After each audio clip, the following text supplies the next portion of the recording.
Hello, everybody. Welcome to the Red Devil Experience. How are you all doing? My name is Eric. Hope everybody is doing well. We got the latest and greatest Manchester United updates here. We got some stuff surrounding Jadon Sancho. Is he going to be the first to go? Seems like there's a good amount of interest. Seems like there's some things that are bubbling up on the surface for him. Could we be surprised and actually get some money? Because a lot of us seemed like after the whole Chelsea fiasco thing, where it didn't really work out, it just seemed like, he's probably going to go on loan, run his contract out, and probably get no money. But turn of events, things might have changed, and this is what happens because it is still very early. Obviously, the window just reopened again yesterday, so it's only the second day of the window, and there's a lot long left to go, so there's a lot more twists and turns. We also have updates about Onana. Apparently, he's staying. We're going to get into that. There's one update about Anthony and Real Betis. There's one update about Rasmus Højlund. And then we're going to talk about what's going on with MBEUMO and why does it seem like Manchester United are, standing still in time with this deal, because there hasn't really been any great updates surrounding this. And it seems like it's sort of stalled. It hasn't, but like the lack of actual movement in terms of, we put in the first bid, it was a huge thing, and MBEUMO was like, I only want United, and it was like bang, bang, bang, bang, and then all of a sudden, they rejected it, and now it's just been like, yeah, United are gonna put in a second bid. United are gonna put in a second bid. United are gonna put in a second bid. It's coming. It's coming. Hold on, wait. It's been like this for days now, so we're gonna get into that, and also then we're gonna talk about Hugo Ekitike, which obviously has become more of the primary focus since the whole thing with Viktor Gyokeres has happened, which we weren't even live for and we haven't actually covered. So we're going to get into all of that stuff. Before we do that and get into the show, please make sure you smash the like button, because it does help the channel grow. It helps the channel get pushed out there. It helps the channel get seen more. So if you want to support the channel even more than you're already supporting the channel, make sure you smash the like button. It is very, very important to us, and we thank you very much for doing that. And also, real quick, we are trying to get to 3,500 subscribers. We've been making excellent progress. We just hit 3,000 not long ago. We're at 3,050. So if you're not subscribed, subscribe. And then also hit the notification bell icon so you don't miss a live and you stay up to date. And when we go live, you'll be here from the very beginning and you won't miss a piece of news or a piece of information. So other than that, we also have a Discord, which I will drop the link to in the chat and after the show as well, and it's also in the description of the channel if you want to go in there. Get in that. We'll talk about that a little bit later, but let's just get into the stuff. I'm taking shots right away because as the people here know, they know how I am. So we'll see. We save the best for last. You're right. That's the saying. You save the best for last. So I guess the worst goes first. So there you go. Let's talk about this guy. Let's get him out of the way. But he might be doing us a favor and getting us a little bit of money in, which we do apparently need. There's an update about that as well. But here's kind of the talk and kind of the general updates going on around what's happening around Jadon Sancho. So one of the updates that we got was that several Saudi teams, including Al Hilal, have inquired to Manchester United in recent days about conditions of a deal for Jadon Sancho. Early contact with nothing advanced yet. Sancho is refusing to take significant wage cut. Well, we've talked about that. We've said that was quite obvious that, money is a part of his thing. And that's why I was saying that I feel like he probably was going to end up just going out on loan because he doesn't want to take a pay cut. I don't know. I didn't know how many teams were actually. Didn't seem like there was a lot of interest or significantly good interest from any clubs out there. There was like one or two, but anything that made me feel confident. Like, yeah, we could get him out. Now if I feel a little bit more confident, but obviously he had an opportunity to stay at Chelsea, and Chelsea are in the Champions League. Chelsea are performing pretty well, pretty good, and it's in London and he could have stayed there, but he wanted more wages and he kind of, blew that deal or, refused to take it because they wouldn't give him the wages he wanted. So money has always been a thing for him. So that's been quite evident with what's been going on.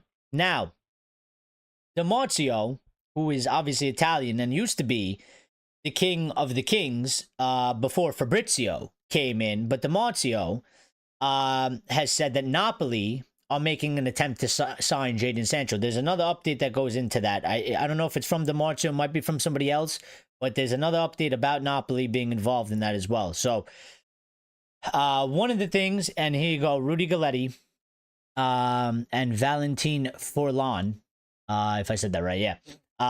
Says Napoli, AC Milan, Aston Villa have all recently contacted Jadon Sancho's camp. Manchester United are desperate to sell the attacker, keen on funding a squad rebuild. Well, obviously, we know that. We know that. We need to sell. At some point, we need to sell to be able to get more players than just the 2 or 3 that we're going to be able to get, you know, in the beginning. Which has been obviously Cunha, MBEUMO, and then possibly maybe a striker. Although it's still a little bit money if we can actually afford the striker, or if we can do the striker and then we need to sell to get, you know, maybe the 1 or 2 other players that we're looking to get in the squad. Now, the last update that goes to this is obviously Manchester United have set a price tag, according to Valentin Forlan, saying Manchester United have set a £30 million price tag for Jadon Sancho. So, in my opinion, let's talk about it. In my opinion, what's going to happen is them setting £30 million price tag probably means they'll let him go for about 20 million pounds. And in their eyes, that's pretty much the money that they were going to get from Chelsea. I think that's what they're trying to do here with this sort of stuff.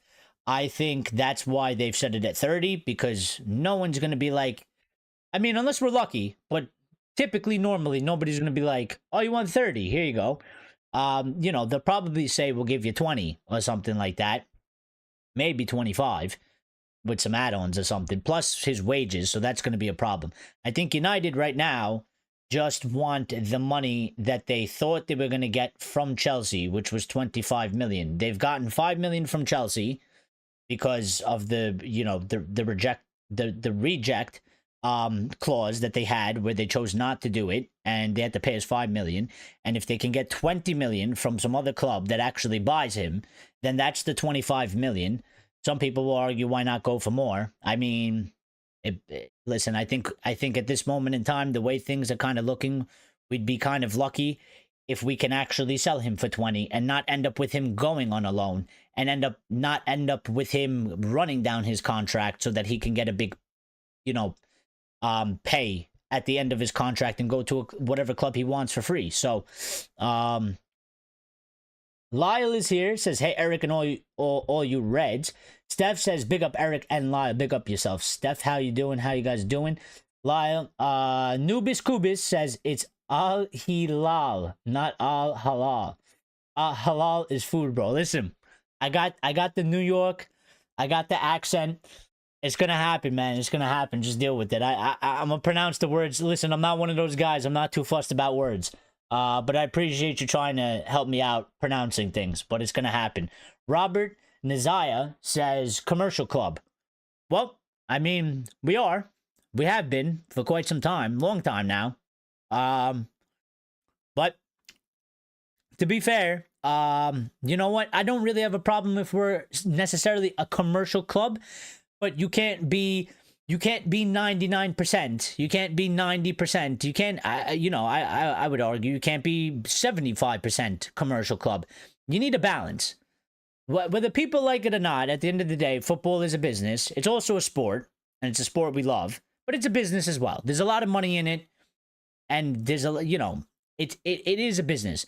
But our problem has always been that we've been, after Fergie went, maybe we used to be 70% or 60% football, and like 40% business or something like that, or commercial, as you want to call it. But after Fergie went, the Glazers just were like, all right, like 92% commercialism, and just forget about the football pretty much, which is how we ended up where we ended up.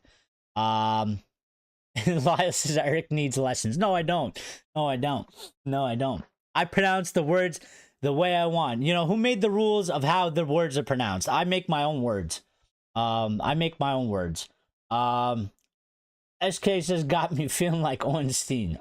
He says, breaking, Spurs out of MBEUMO race, Rudy Galletti. Yes, we're going to get to that. We're talking about Sancho right now. We're going to hit Onana.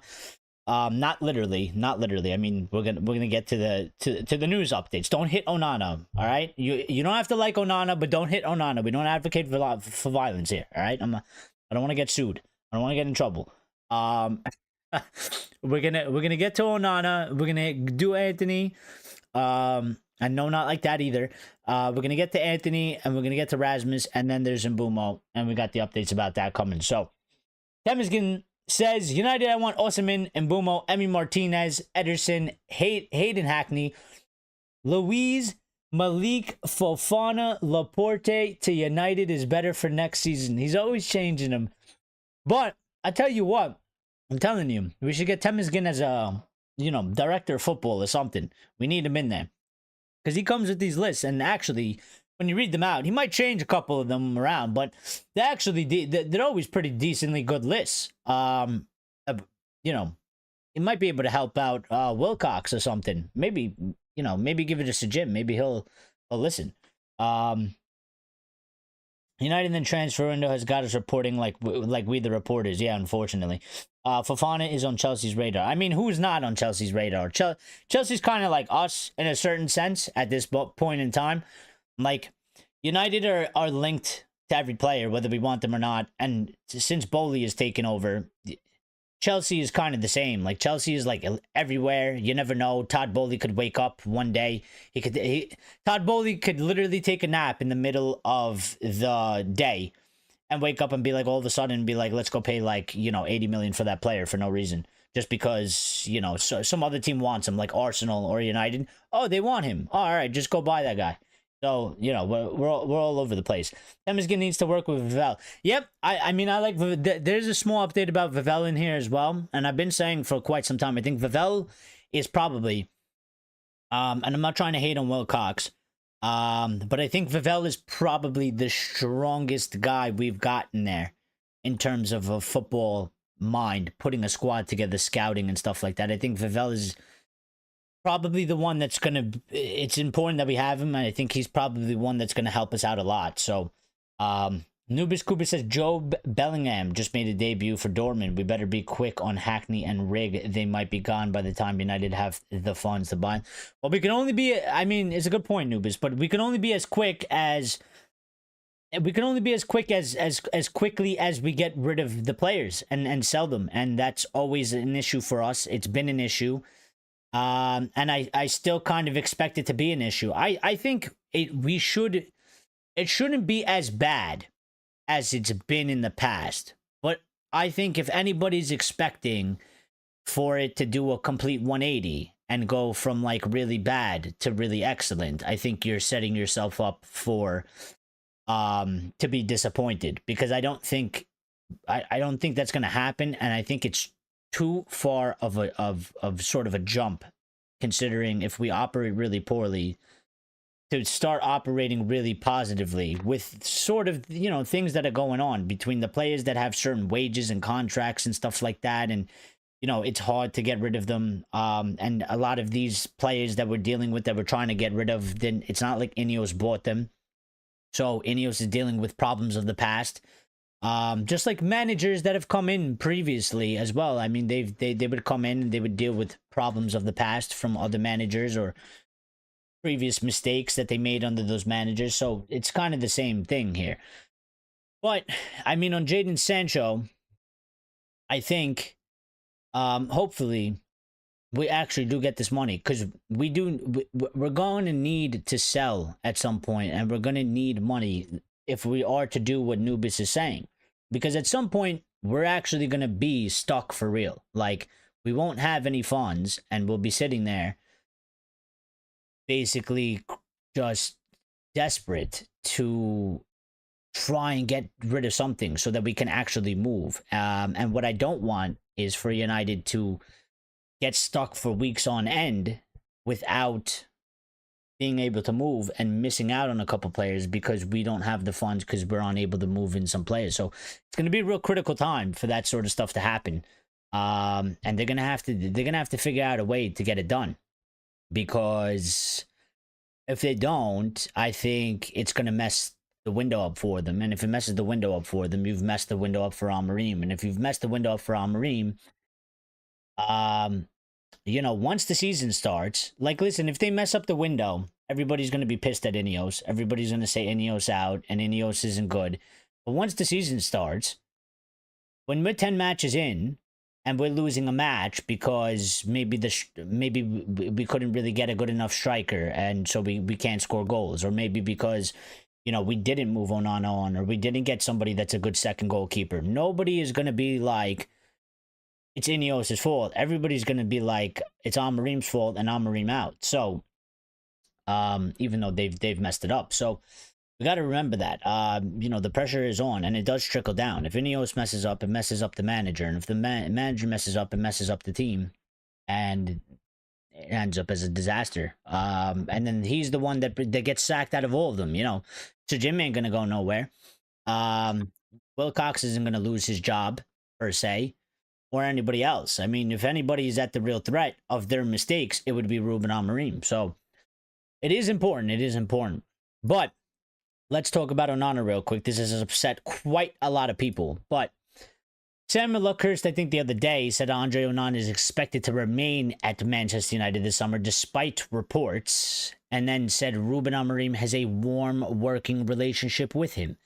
Now, Samuel Luckhurst is not known as to be the most positive person out there that reports on United news.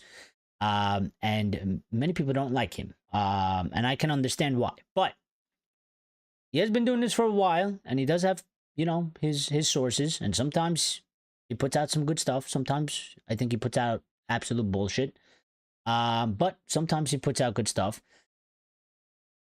And fair play to the first part. The second part, to me, is a bit of, again, kind of why people don't really like him. I think he's kind of put that out there to kind of stir the pot a little bit, because I'm pretty sure he's aware that a lot of people, the majority in our fan base, they don't like Onana.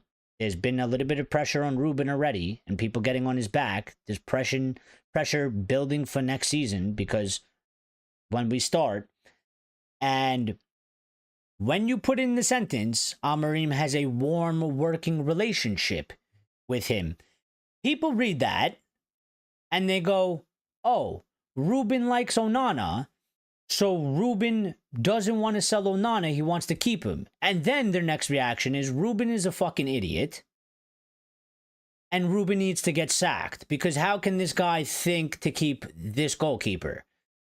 But that's not what that means, and that's why he's a dick, and that's why people don't like him when he puts this sort of stuff out here. Fair play to the first part. But the second part is misleading, because it makes it seem like Ruben loves Onana. He absolutely doesn't want to sell Onana. He loves him. But that's not true. Ruben doesn't hate Onana, and Onana doesn't hate Ruben. They don't have issues together. But that doesn't mean that Ruben doesn't want a new goalkeeper. Ruben has eyes. Wilcox has eyes. They want a new goalkeeper. But they can't sell him, because it doesn't seem like anybody is necessarily interested in him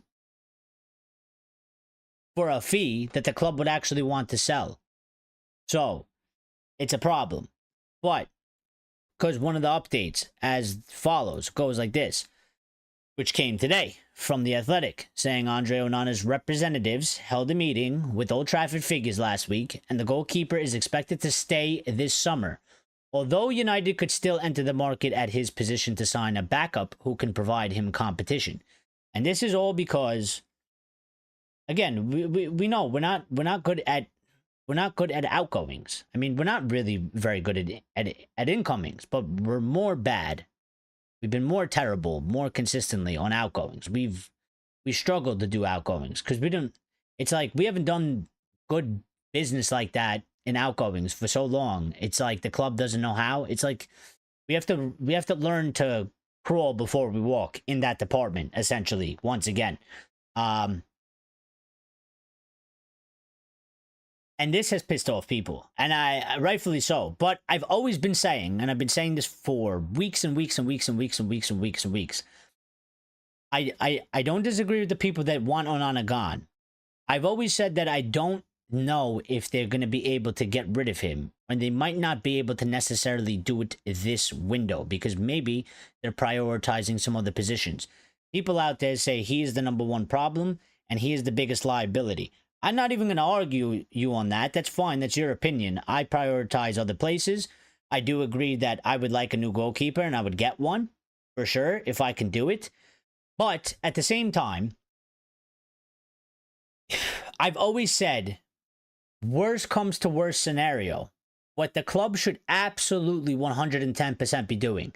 If you can't actually sell him, if there just isn't a good enough deal there, then I think the club should do what happened at Arsenal with Arteta and Ramsdale and Raya. We should definitely 110% be able to go get some sort of a goalkeeper that is a second place goalkeeper, but not really, but has to have the quality to be able to actually take his spot, because Biende can't do it and he ain't it, and it's not going to happen from his standpoint. So what I would like to see happen is, if this guy is staying, we need to get somebody that's a quality #2 that can actually be the #1. You don't have to break the bank. You don't have to spend 50, 60 million. That's not what I'm saying. But if you do your job properly, there's a goalkeeper out there somewhere that is actually what we need in terms of can save shots, can play out of the back, can sweep, can keep, right? Comes for crosses and all that stuff. There's somebody out there that you can get, #2. And you can try and go with Onana. Most people will be like, it's a waste for nothing. But I think, go with Onana and start with the season. If he looks anything like he looked this season, this past season, or the season before, you do what Arteta did with Ramsdale, and you drop him out of the squad immediately, because he always wanted Raya in anyway. So it was just a matter of time of basically put the pressure on him. He's like, I'm waiting for you to make a mistake. He made a mistake, boom, out, went to the bench, Raya went in. Raya wasn't even that good when he first started. I mean, he made some mistakes. He looked a little shaky. Now, they all love him and it worked out well. I think that's probably the best situation, because he also kind of doesn't want to leave is a problem, because even if we did maybe get a suitable offer, Onana is one that he doesn't want to go. He doesn't actually want to go. So one way that you can kind of make him go is that if you get somebody else in that can actually take a spot, and throughout the season, he loses his spot and the other guy takes it over, at some point be like, listen, you're done here. I mean, you're never going to start again. And, he might be mad, he might be upset. And that, will take some time. But after a couple weeks or something, it'd be like, well, I'm not going to sit around on my ass. I'm going to go somewhere and play. And he'll get up and he'll go somewhere, because these are professional players. I know, some people are money hungry and mercenary. But also, you would like to think that a lot of them still have some sort of a personal pride and a little bit of an ego. And I don't think that they're going to kind of just sit there. Especially somebody like Onana. I don't think he's going to sit there and be like, yeah, I just accept my fate. I'll be #2 from now on. So we kind of gotta kind of set up to get him pushed out anyway. So Nubis says, how much United still owed Inter for Onana? Maybe that's the reason we can't move him, and this is just a damage control in case no bid coming from. I don't know. It's a good question. I would have to look up to see. I mean, you can kind of do the math, I guess. If somebody tells me how much we bought him for, because I don't remember the price, if you divide that by 5, because we signed him to a 5-year contract, that'll give you the answer. So we've paid for 2. This is about to be his 3rd year, so maybe we'll pay for 3, which will leave 2 years left on his contract. So somewhere around there, you could do the math and kind of guesstimate. Stephanie says Onana is instrumental in MBEUMO coming to United. I seen that. I did see that, Steph, and not to you, Steph, but to that story, I don't give a shit. I don't care. Onana could have Onana could have redone the roof at Old Trafford with his own hands. I still don't give a shit. It doesn't excuse him for not being a good goalkeeper and the goalkeeper we need. So Onana can go around and he can sign us 5 players and they could all be top quality. I still don't care in terms of him playing goalkeeper. If he wants to become a super agent, go ahead. You'll be our own super agent. But yeah, I saw that stuff and I was just like, that's cool. I wonder who put that out. Like, it just felt very PR for me in terms of like, oh, let's win some points and be like, you know, without Onana being here, United would have never gotten MBEUMO. And everybody loves MBEUMO, so you should also love Onana. Because if Onana didn't help us out, we definitely wouldn't have gotten him. And I'm like, I don't care what Onana had to say to MBEUMO. Like who even knows that? Who even knows that? Who knows that? Who told who that? And how do they know that that's 100%? Like, SK says Onana will be priority to replace next window. As Omar said, we cannot solve all the problems in one window. And I agree. And I've been saying that, SK. And what's up, Box? What's up, Box? How you doing, buddy? I missed it. I missed your chat. I agree 10,000%, SK, because I've been saying that and it's been quite evident. And I know I've gone a bit extreme at some points and I said, listen, like, full clear out the squad. But I know we can't do that because I know it's just not going to happen. But my point in saying those things was I would like to see the club try and do as many as possible. And I have the mindset of you have to aim as high as possible. You're not going to get 100%. It's literally impossible. It's impossible. But you have to kind of trick yourself in the mindset of I am going to get 100% so that you get as high as possible. Because if you kind of just go, you know, if I'm at United and I say, listen, we're getting rid of 15 players, and everybody's like, what are you, nuts? Like, how are we going to do that? And I'm like, listen, everybody just, this is what we're doing. We're getting rid of 15 players. And we aim to get rid of 15 players. Maybe we get rid of 8, 9, 10, maybe. But if I sit there and I say, guys, we're getting rid of like 8 people, we'll end up getting rid of 4, you know? So you got to always aim it high. For sure. But yeah, I mean, listen, I've seen some people criticizing Omar for the things he's saying. And I get it because it's a bit of sort of PTSD of the last sort of like 12 years, you know, promising like, yeah, we're shit now, but you know, in 2-3 years time, why can't we win the league and stuff like that? And I get that. It's kind of a similar line, but I mean, what else do you want the guy to really say? What else is he going to say? You know, what else is he going to say? I think what he's saying, he actually genuinely does believe it. And I think that is his mindset. So I don't think he's necessarily lying. But I don't expect the CEO of United to come out and say, yeah, we're fucking shit. And, you know, maybe we should probably, you know, we probably won't win the league in 3 years now. After they just said it, I think they got to stay on course for the message. Because I think they are actually trying to get this achieved. And, I mean, we'll know anyway, because by next season, once that season ends, we'll know where we are.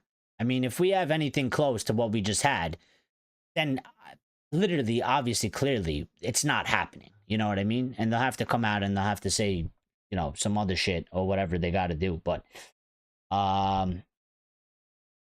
Onana will be going to AFCON, so it's an excuse for us to ease in our number 2 goalkeeper. Oh, shit, that's a good point, SK. Is that that's this upcoming season, AFCON? So he actually, yeah, he's not going to be around. That's even crazier. We actually definitely have to go and get an actual number 2 now. Not an actual number 2. We need to get an actual number 1 disguised as a number 2. And as soon as Onana F's off, I mean, if he even lasts that long, a lot of people will be like, he'll be gone. You know, he'll be on the bench 2 games into the season. But yeah, that's sneaky. That's sneaky. Like, listen, Onans, you were gone, and this guy came in, and he's brilliant, man. You know, you're gonna have to wait to get your turn back, buddy. You have to wait to get your turn back. Before he knows it, it's like May 22nd and he hasn't played a game since coming back from AFCON. And then we just go, oh yeah, by the way, yeah, but you're gonna be number 2 from now on. And if you don't like that, well then you could just go, we'll just sell you. And I'd be like, okay. Hopefully. Nubis says, my choice for the second goalkeeper would be Kawa Santos from Frankfurt. Coincidentally, the same club as Ekitike. Keep Onana for one more season if we can sell him this summer. I think, yeah, I mean, I think if there is a deal to be done, definitely sell him this summer. But we know that Onana has been very reluctant to leave, so that's sort of a problem. And then probably the other part of the problem is that there probably isn't that significant of interest, because I haven't really seen anybody in Onana. There's been hopes that a Saudi club would come, but it doesn't seem like it, and it doesn't seem like anybody else is really that interested. So, you know, they both of those things seem like 0.5 of a problem, which has equaled one whole problem in that aspect. So, again, I think the point of being flexible and being adaptable and stuff like that, and having, you know, sort of multiple plans for multiple different outcomes. It's one thing if Onana stays here, but I think that what the club can do to adjust is be like, okay, we, you know, this isn't going to happen this summer. We'll still look to do it maybe next summer, but also, you know what? Binder clearly can't take this guy's spot. We need to get Binder out. We need to get somebody that's going to put pressure on him. And actually, if Onana takes the piss during the season, we actually need this guy to act like the other guy. We need him to play. He needs to be number 1. Like, he needs to actually be able to play number 1. And we don't have that at this moment in time. So they should be doing something like that. Steph says, I think it was around 50 million to 47 million. 50 million for Onana when we could have got him for free this year. Eric Ten Hag came idiots. Well, this is what happens. Richard Arnold, and John Murtaugh madness. Remember the people that were like John Murtaugh and Richard Arnold are doing an absolute madness. How's that paid off for us, you know?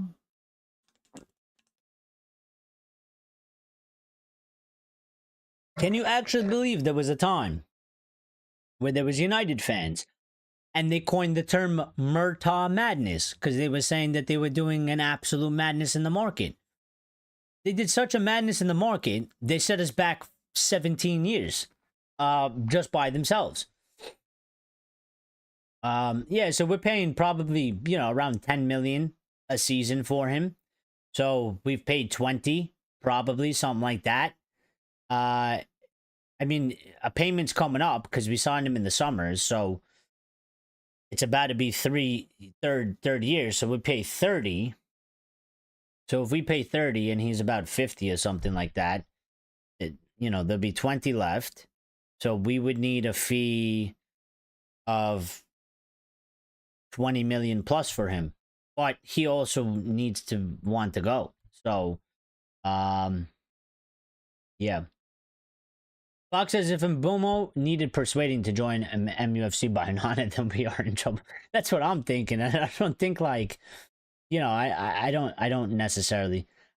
I find it quite hard to believe that a grown man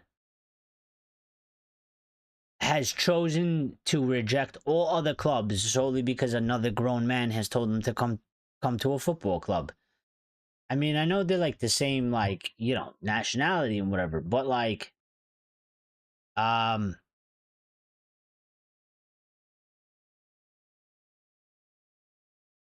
like, I don't know. I find that weird. I find it a weird story. I don't believe that. Stephanie says probably Luckhurst. He likes nice cuddly stories. Yeah. Over promising and under delivering isn't good. Look, just temper expectations, no timelines, otherwise it bites you hard.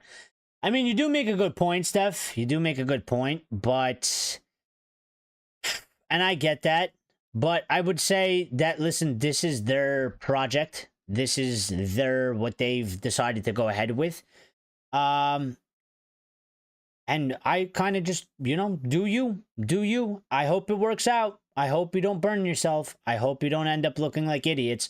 And I hope you don't put yourself in a position where you get absolutely just obliterated by the fan base for things like you're saying, Steph, where like you've overpromised and you've underdelivered because you've set a timeline and all this stuff. I think they've tried to, in one aspect, I think they've tried to sort of kind of set a direction and given it to the fans and try to kind of tell them like, hey, this is what we're envisioning. And people have asked for that.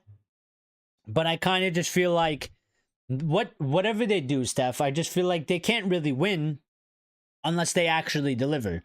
Because I think if they come out and tell us, you know, project, whatever it is, and we're going to win the league by, you know, 2028 or something, and people are like, you know, don't do that because that's annoying. But then if they don't tell us anything, people are like, don't do that because that's annoying and you should be communicating with us. So it's like, no matter what they do, they're still going to get hate from all over the place. The only thing that they can do to not get hate is to actually make it successful. So, you know, I didn't really like some of the things that Omar said, but I'm not going to do like a 30, 45 minute rant on what he says. Like, you know, actions are louder than words, and I'll see what they do and what they get done, and I'll judge them all for that. Omar could say whatever he likes, and Wilcox could say whatever he likes, and Sir Jim could kind of say whatever he likes.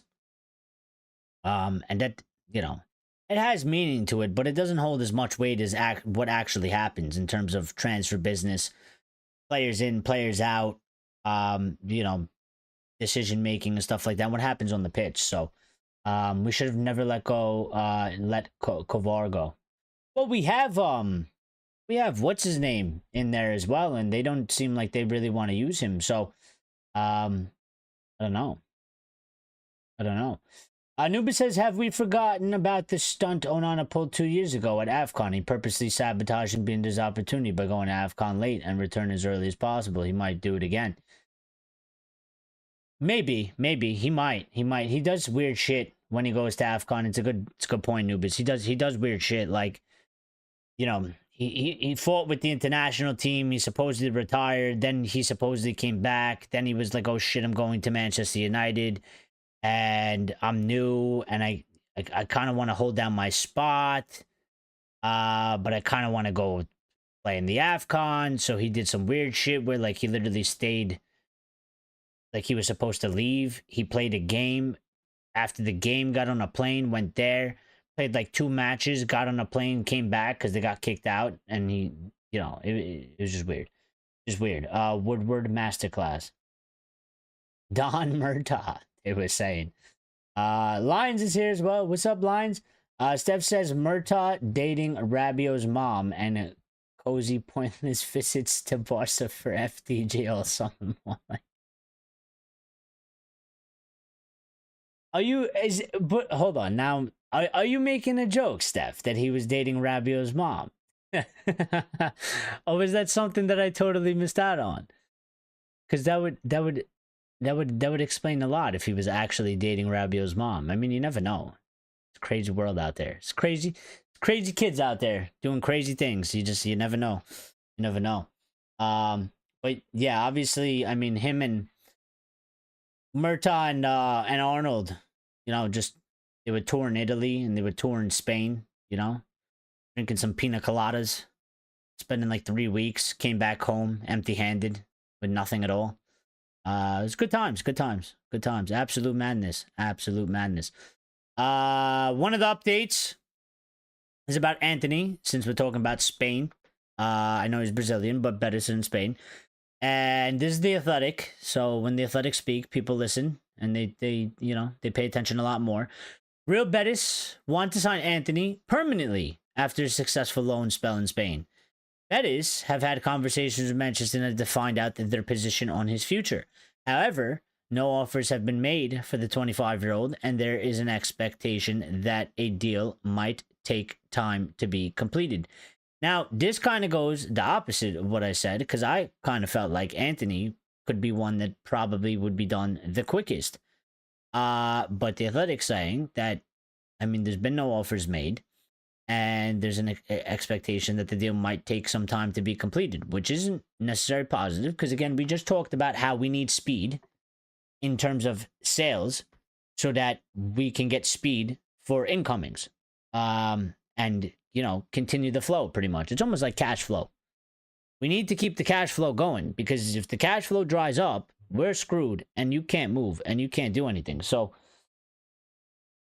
I really do fear we're going to hit a point where, you know, we are going to be stuck for probably 4 to 6 weeks and not be able to get in a single player, and not be able to do much. Because when you don't have the cash, I mean, you can call people and you can have conversations with them and you can get them to agree personal terms and stuff like that.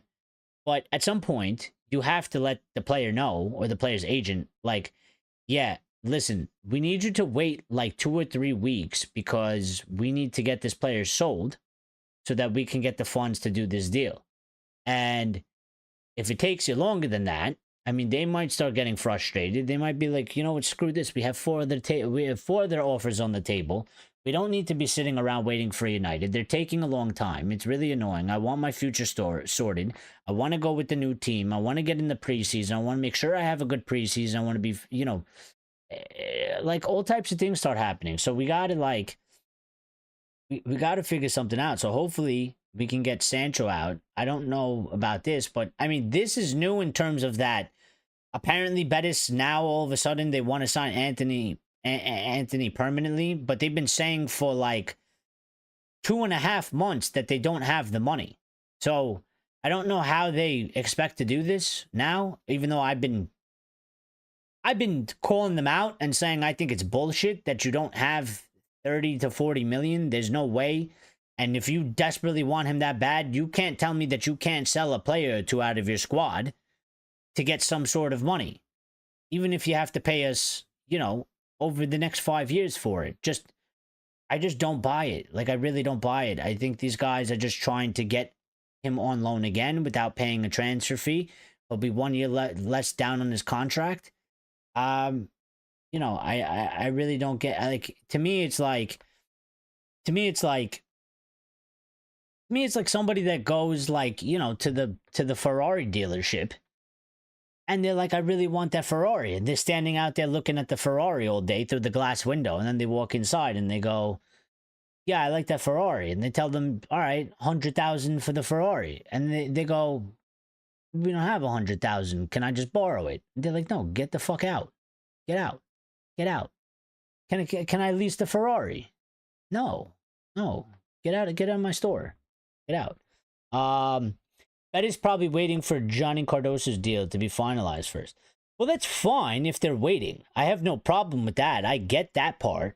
If you got to sell to get some cash in so that you could do the deal, I have no problem. What I don't like is the stories coming out saying Real Betis really, really like Anthony. They love him. They want him. But they don't have the money to do the deal. And I'm like, I don't buy that. We are in 40 million in today's market is like 5 million 20 years ago. It's like basically nothing at this point in time. Like 40 million is like, it's literally nothing. Like even the small teams have 40 million. Like, you can do the deal and it gets amortized anyway. So it's not like they're just throwing 40 million up front in cash. You know, like I find it very hard to believe that these guys can't come up with some type of money to actually buy this guy on a permanent deal. I think that they're just trying to dick around a little bit. But hopefully, maybe those stories weren't super credible, or maybe they've changed their mind. And we actually get this guy off the books and we actually sell him for a fee. Because if we can get something around 40 million for him and we get 25 million for Jadon Sancho, we're looking in a much, much better position than we're looking at right now. And then we got to see what happens with Rashford. I think that's going to be a transfer saga that's going to last the whole transfer window. Unfortunately, I think it's going to be late August when Rashford actually goes. Sorry, I hit the mic. I think it's going to be late August. Garnacho will probably go hopefully sooner rather than later. He's probably the easiest one, actually, to be fair. So, Lawrence Berry says, I'd be surprised if Italy takes Sancho on his wages. I mean, it's a good point. It's a good point. Because they don't really have a lot of money in Italy. I mean, you see the players that are kind of getting sold out of there. And you see the prices they're going for. I mean, Theo Hernandez is about, apparently he was going for 30 million, which is crazy. Liao, who, if he was in the Premier League, would be probably 100 million or more. You know, 50, 60 million they're asking for. So, or supposedly anyway. Nuba says, who wants to buy Rashford now? Barca are all in for Nico Williams, and his salary is not making things easier too. I mean, I'm sure there's probably a couple clubs out there, but the problem is Marcus. The problem is Marcus, because the problem is Marcus, and the problem is Marcus and his people. Pretty much. I think, again, there's usually clubs out there that would be looking to get some players out there. But it always comes down to about two things. What is Manchester United willing to sell a player for?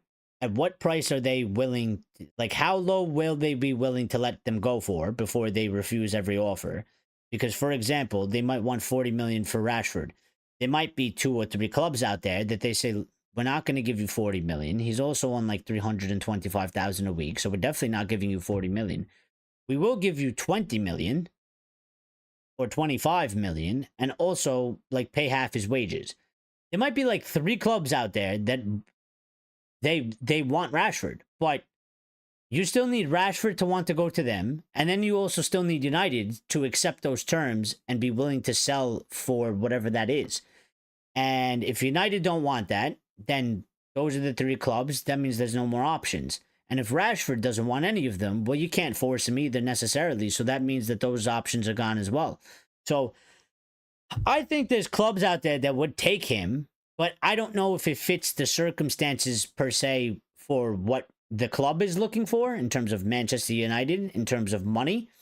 And I don't know if it's what Rashford and his people want, because Rashford and his people, they, again, don't be mistaken about this other than that. Because if it was about, let's put it this way.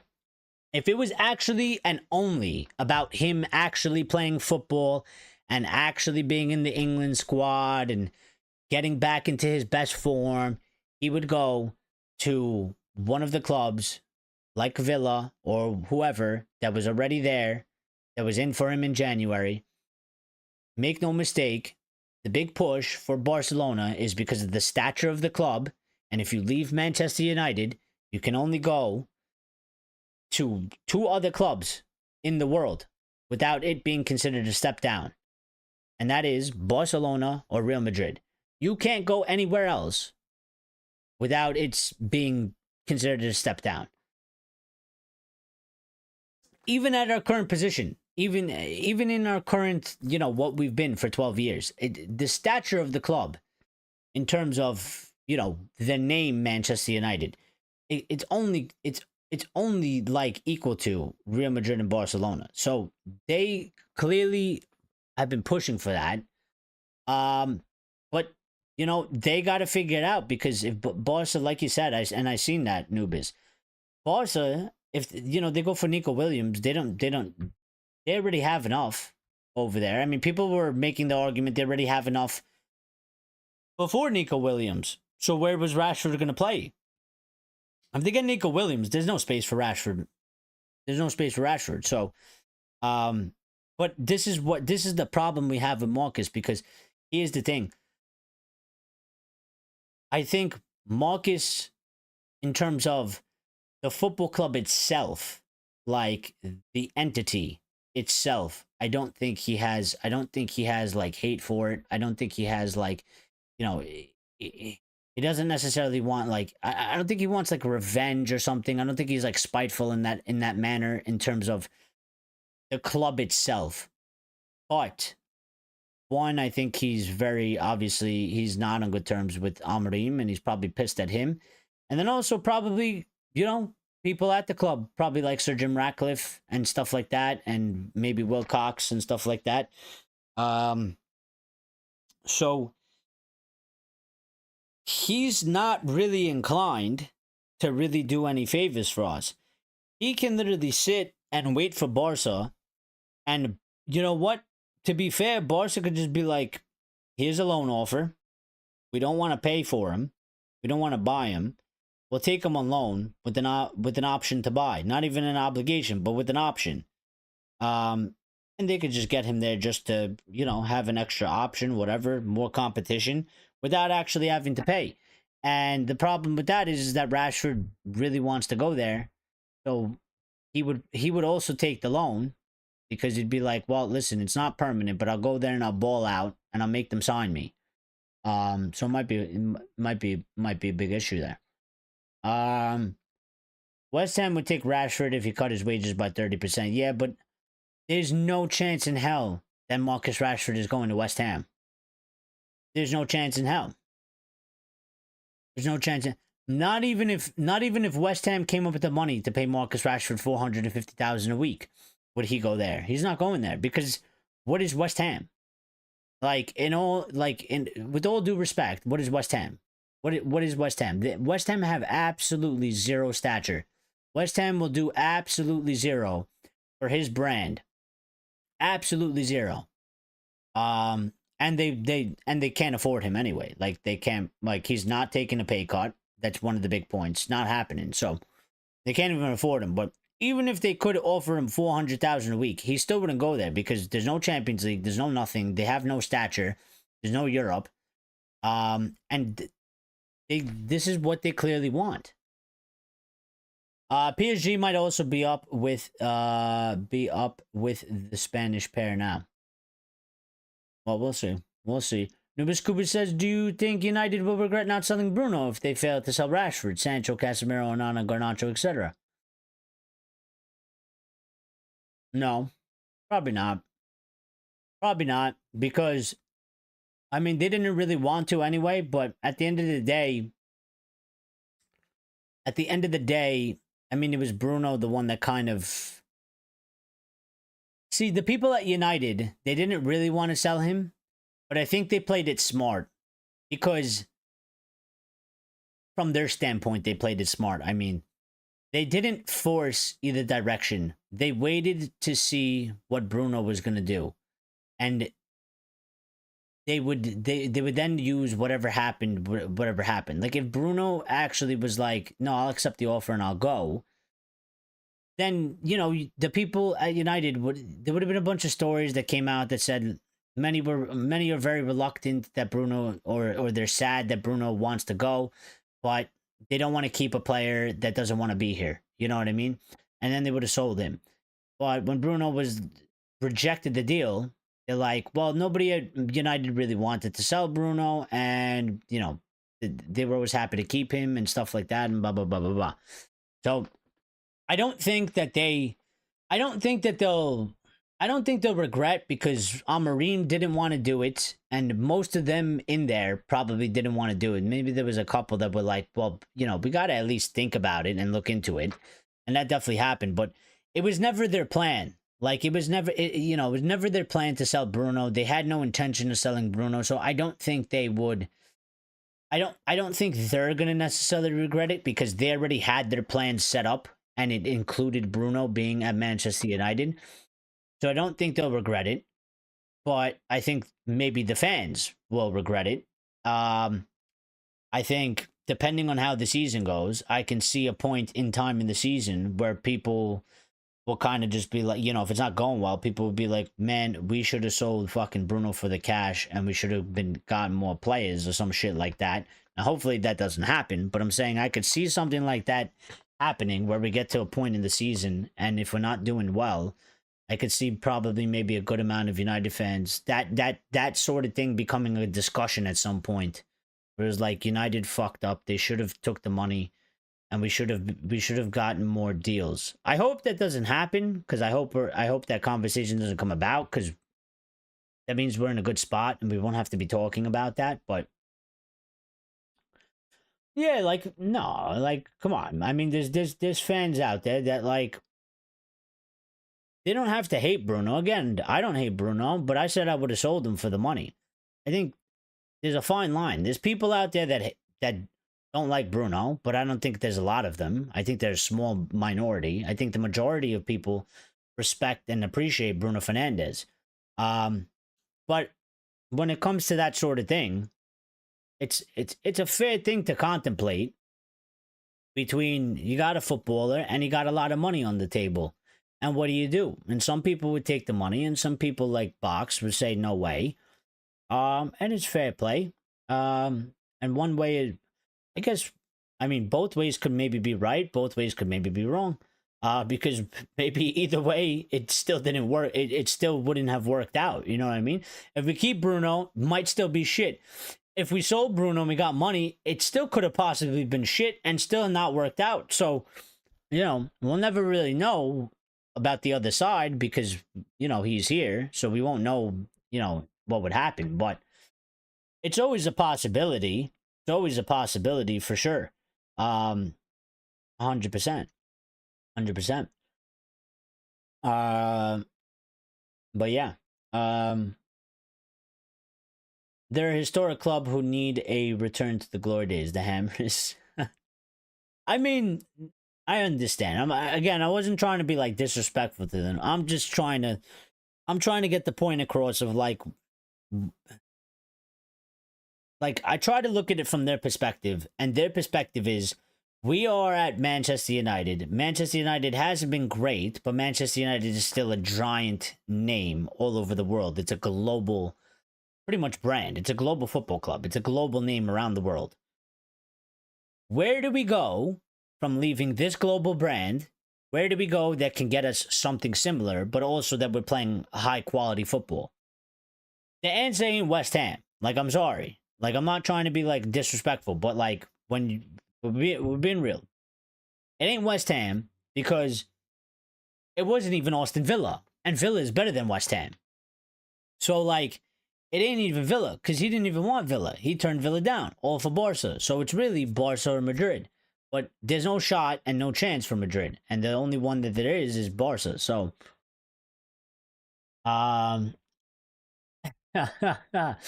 we said Bruno's name too much. Yeah, it happens. Chad's here. If you say Bruno 3 times in the mirror, Chad appears. Nuba says if United are only able to sign Cunha and MBEUMO this summer, where do you think United will end up in the Premier League table next season? And will they sack on Amorim if United end up outside top 10 again? I mean, listen, if we only sign Cunha and MBEUMO, we might as well just forfeit the season. I'm going to be real. We might as well just forfeit the season.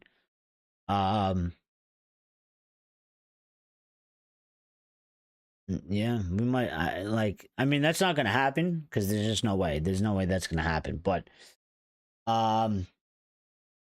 where do you think United will end up in the Premier League table next season? I'm not gonna say yet, Nubis. I will tell you, and I will state once I see what the team looks like when we get to the end of the window, because I think it's too early. I think right now nothing has happened besides the signing of Cunha, and MBEUMO is supposed to be coming. It's far too early. It's far too early because I could say 6th place right now. When we get to the end of August, they could be like, well, actually, we did some pretty good business. So I think maybe we could actually get top 5 or 4. Or I could get to August and say, transfer window was shit. We'd be lucky to finish 8th this season. So, I'll see. But I mean, I'll make my decision, and you'll know, of course, when we get to the end of the window. So. And I don't know if they'll sack Amorim. I mean, they gotta have there's gotta be a sort of a line somewhere where he obviously can't. I mean, there's gotta be something like there has to be repercussions for like a certain, you can't, I don't know what it is, but at the same time, they kind of give off a vibe that they're like, they're like they're really trying to like make this work because they don't want to do what they did at Nice and hire 5 different managers in about like 3 seasons or something like that. And they went with the young guy, and he took a big hit, and they pushed him in November, and they forced him in here, and it's not an ideal situation for him to come in, especially with the things that he's going to play a style that it's not going to gel with the team we have, and it's going to be a pain in the ass while we're in the middle of a season. It was never going to work. I think they were all pretty aware of that. I don't think they thought it would get as low as to 16th place, but they probably figured we'll take a small hit, or we'll try to get Europe, but we're also in Europa League, and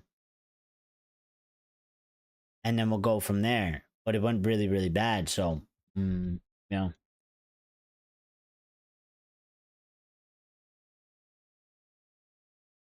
Lawrence says, I want to see Bruno Fernandes at false 9, though. That might be Xerxes. Mateta will come in August, though. Mateta to the Great West Ham. No. Bruno Army versus 1 Chad. I think it's the other way, Chad. I think it's an army of Chads versus 1 Bruno. But to Rasmus, Alfredo Padula, selling Rasmus Højlund will be difficult for Manchester United this summer, considering how much they invested in him initially. What we said, why the hell did we pay 72 million? I never understood. Overinflate the prices for the players, write them off on assets so we could raise the value of the club to 3.5 billion. That's literally what that is. Every single player. Every single player. Because the Glazers want to pay out. They don't care. They don't care necessarily what happens to the club in terms of financials. If we could just raise the value of the club and get somebody to buy it for millions and millions, and we overinflate the price by signing players for really high fees that they're clearly not worth. But hey, listen, if you're a Glazer, what's better, signing Rasmus for 40 million or signing Rasmus for 72 million and writing it off in your on your books as a 72 million asset instead of a 40 million asset? You just gained about 32 million there. And if you do it with Anthony, that's another 40 million. And if you do it with Harry Maguire, that's probably another 25 million or whatever it was. And if you do it with another player, and soon before you know, they've overinflated the club of the price by 500 million. $500 million. So, it is what it is. Hesty. I like that name. Hesty. Hesty says, selling Rasmus means we have to buy 2 strikers. Hesty, where you been? I've been saying this for time now. We need 2 strikers, for sure. So, I've been one that's been saying, I've always said, if the club can't get me 2 strikers, then I don't care if Rasmus gets sold or not. Like, if Rasmus can stay, and clearly as the backup, get me the number 1, of course, obviously. Rasmus cannot be the number 1 no matter what. But I've always said, if they sell Rasmus, we need 2 strikers. Because I want 2 strikers, we need 2 strikers. So, but I'm going to be honest, Hesty, the way things are going, and the way things are coming out, and people are saying, and the reports and stuff like that, I don't think we can't. We're struggling to get 1 striker. I don't think we're getting 2. Although, if we do sign like Ekitike or something like that, and we get supposedly what is supposed to be our new main striker, maybe apparently Jonathan David's still out there. Maybe get him on a free or something like that. And we'll see. But many people want Mateta, so if it's not Ekitike, maybe we get Mateta or something. Newbie says, imagine we have no funds left after buying MBEUMO and Hoyland being the starting striker again next season. I don't know whether to laugh or cry. I definitely got to cry. Because that shit ain't funny. But, no, but, I mean, Newbies, pretty much, like, that's what we're looking at right now. Is like, after we do MBEUMO, there's a high possibility that we actually don't have the funds for the striker. Because it seems like they did Cunha, and then it seemed like either the striker or MBEUMO. And the striker situation seemed one that isn't, it's the more difficult one. And MBEUMO is less difficult than that one, so they've gone for MBEUMO. But I don't think they have the money. I don't think they actually have the money to be able to do MBEUMO and the striker together. So we're pretty much already there. But we need to sell. We need to figure out how to sell. And listen, one of the things that they kept saying was that we don't need to sell Bruno. We have a way to get money. We have a way to do things, or whatever it is. We're gonna get players in, or whatever it is. We'll have money to do that. Fine. I mean, if that's what you claim, show me. Show me. I'm waiting. I'll give you the whole summer to do it, but you better fucking show it to me, because otherwise, you've burnt the bridge. You know what I mean? Like, you've lost support in that area. Kind of what Steph was saying earlier, in terms of don't overpromise and underdeliver. So, you know, if you're telling me we didn't need, you know, if the club, people from the club are saying we don't need to sell Bruno Fernandes to raise money, well, that's fine. If you have some sort of a master plan that I'm clearly not looking at and seeing, and you are going to be able to execute it, I'm all there for it. But if we get to the end of the summer and it's quite clear and evident that that was a load of bullshit, then I ain't backing you. You know what I mean? Lauren says this season has ruined Eric's team. Question is, would we have won Europa and got 8th place if he stayed till the summer? I don't know. It's a big hypothetical, because I mean, you just don't know what would have happened. As he got sacked in November. I mean, some people, they feel very strongly about it, and they said it couldn't have been this bad. And maybe it probably wouldn't have, considering that, you know, he was already at the club for 2 years. But anything could have happened. I mean, we could have got, I mean, listen, Ten Hag wasn't doing great in Europa League. And I know he won his 2 trophies, but in terms of group stages, wasn't going well for us. Champions League group stage for him was an absolute disaster. And you know, this new format, still sort of a group stage, table, whatever the fuck it is. He wasn't, I mean, he didn't lose, but like, you know, we had like 3 draws or something like that. And we were like 4 down, or 4 draws or something like that. So, I mean, for every person that says like, we would have finished 8th and we would have won the Europa League, I could argue that, well, we could have not even made it out of the table part in the Europa League. We would have been out of that. And be like, who knows where we would have finished in the league? We could argue that, yeah, maybe we would have finished 8th or 6th or something like that. Maybe we would have, or maybe we would have just been just as shit and finished like 12th or something, you know, because maybe it just would have went to shit. I don't know. It's hard to say. I mean, you could argue both sides. That's why it's like, it's difficult to answer, because you could literally, you can make up a scenario for one way or the other, really. Elias says, drop a like, subscribe, get in the Discord. Yes, if you're not in the Discord, you're missing out, and you should get in the Discord. Because that's where all the conversation is. That's where all the updates are when we're not live. And you need to be in there so you stay up to date, because I give my updates about the shows and stuff like that inside Discord. It's the fastest way to reach people, and it's the easiest and most direct way as well. And then also, like, you know, you don't need me to have a conversation. You guys can chat amongst yourselves in there, which you guys, the people in the Discord already do, and they have, you know, good conversation, good united discussions, sharing news and updates and stuff like that. So, good place. It's a nice community within the community.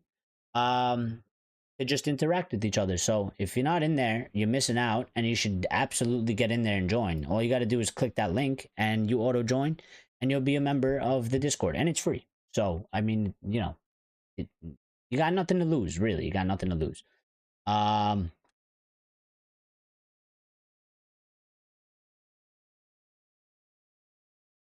Well, we don't necessarily need to sell him for 100 million to get two strikers, Noobs. Again, I mean, we can sign a striker because we're gonna sign a striker regardless, right? I mean, the striker was always coming, so we can sign a striker for money, and then we could potentially get somebody maybe on a loan, or maybe, you know, that's a free agent potentially, possibly like Jonathan David or something, maybe as like a backup, as like a second striker to the one that we have. And Grace says like, sub, and become a member because it's mandatory. She's absolutely right. So likes, subs, and memberships are absolutely mandatory, and if you don't do them, Grace will find you, and I can't, whatever happens after that, you know, I can't tell you, but let's just say you don't want Grace to come and find you, because it's not gonna be a good time for you. You know, it's not gonna be a good time for you. But how are you, Grace? How you doing? Are you doing good? Are you okay? How's everything? It's been a little bit, you know. Nubis says the reason I'm getting skeptical with the whole situation is because Garnacho and Mano is supposed to be the most sought after talent in our squad, and yet no real interest so far. I think it's still a little bit early, and I mean, are they on vacation still?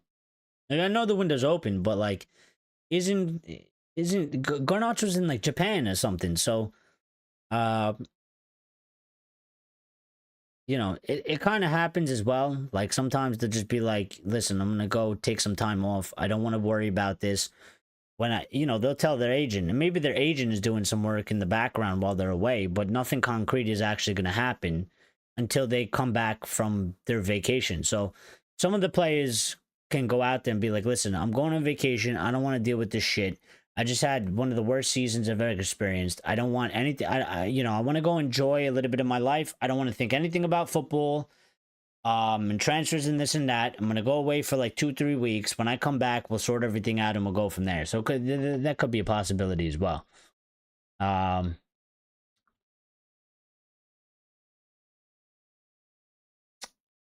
We might not be able to sell everyone this summer. Well, I don't think we're gonna sell everyone, but the point is always is that you gotta sell as many as possible. We gotta sell as many as possible. That's all it is. I think for anybody that says we're gonna sell everybody, again, I think they're setting themselves up for disappointment. But you gotta sell as many as you possibly can. Grace says we won't sell anybody. I think I mean, I think that like they literally, like we literally can't afford to do that. You know what I mean? Like I think we can't afford to do that. Like they gotta figure out how to do something, because they literally can't afford it. They can't afford to not sell anybody. Like at some point, I mean, if it's that bad, you got to start taking a price that you probably really don't want. But I mean, if you're that desperate for money, you need to sell.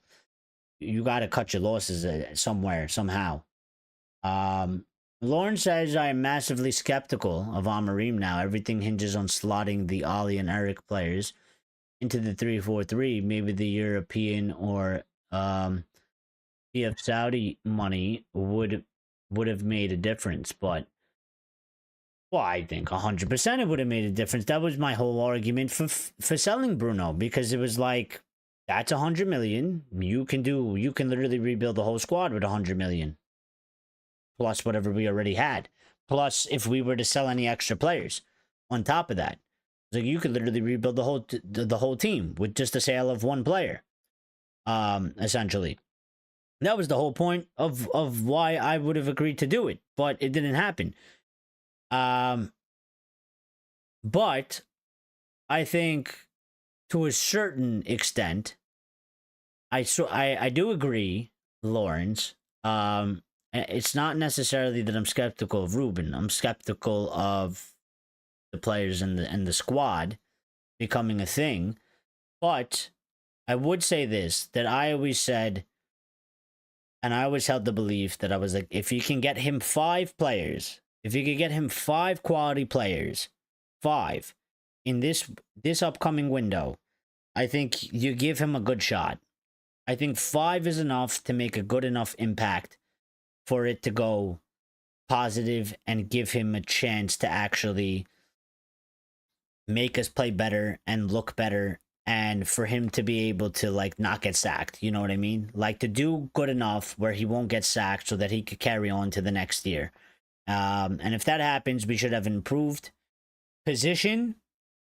And with improved position, we should be making more money, and we'll get another chance to go into the market and add some more and get better and stuff like that. So, the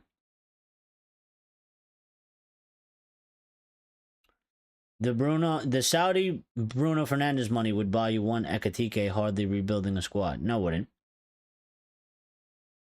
I wouldn't. If they gave me 100 million, let me buy Ekitike, which, by the way, Ekitike probably, I mean, reportedly 60 million for Ekitike. 65 million, maybe. Amateurize that. Because they were going to give us the 100 million up front. Like, you know that, right? You know they were giving us that 100 million up front. That wasn't amateurized. That was 100 million cash up front. That was part of the offer. That was cash in our hand, up front, ready to go, ready to spend. So you could do a lot of deals with 100 million cash up front, ready to go. You could do a lot. Plus the money we already had. Plus if we were able to even sell Rashford or Sancho or Anthony or Garnacho, you could add that. I mean, if all of that went the way it did, you're looking at like we could have probably spent like a good 300 million or more.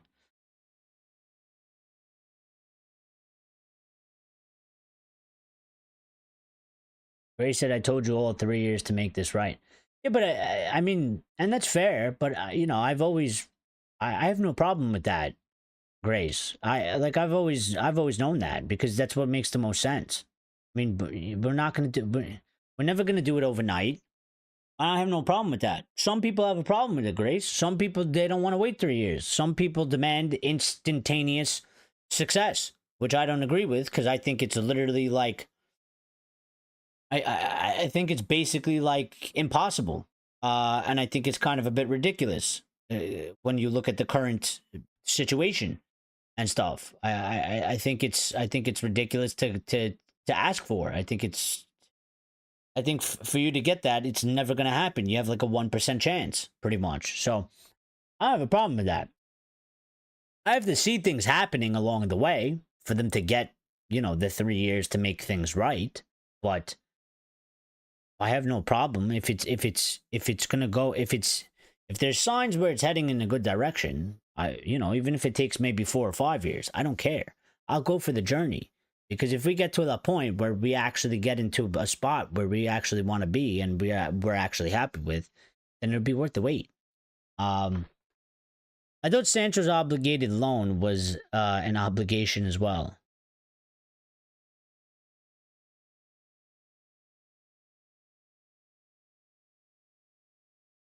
Wait. I thought his obligated loan was an obligation as well. I'm confused. You've confused me. Hesty says, I'll be gutted if I'm gonna see academy players in rival shirt next season, but Garnacho wants to stay in the Premier League. I mean, yeah, I don't really like that, and hopefully not. And I would sell Garnacho literally anywhere but to them. And also, I mean, if Chelsea want it to happen, then they gotta pay like a ridiculous amount of money. Pretty much to the point where, I mean, if I'm in charge and Garnacho's like, I want to stay in the Premier League, right? I'd be like, oh yeah, you do. And you think that I'm gonna let you go play Chelsea or Arsenal? You think that? Yeah? Well, you tell Chelsea and you tell Arsenal 100 million or no deal. And tell them there's no negotiation either. 100 million, no deal. You're paying for a Premier League player at Manchester United that's about 20 years old, has played however many games already, has scored however many goals already, and we're going to sell you to a direct rival. Ones that we're looking to, do. I mean, I would tell Chelsea, you could literally piss off. What was the deal you did with us for Mason Mount with 1 year left on his contract? So, 100 million, or piss off. And if Garnacho gets mad about it, be like, listen, you can go to Napoli. We'll do a deal with them for 50. No problem. No problem. We'll do a deal for them for 60. No problem. You want to stay in the Prem? Find somebody to pay 100 million. Because we're not going to suffer because you want to stay.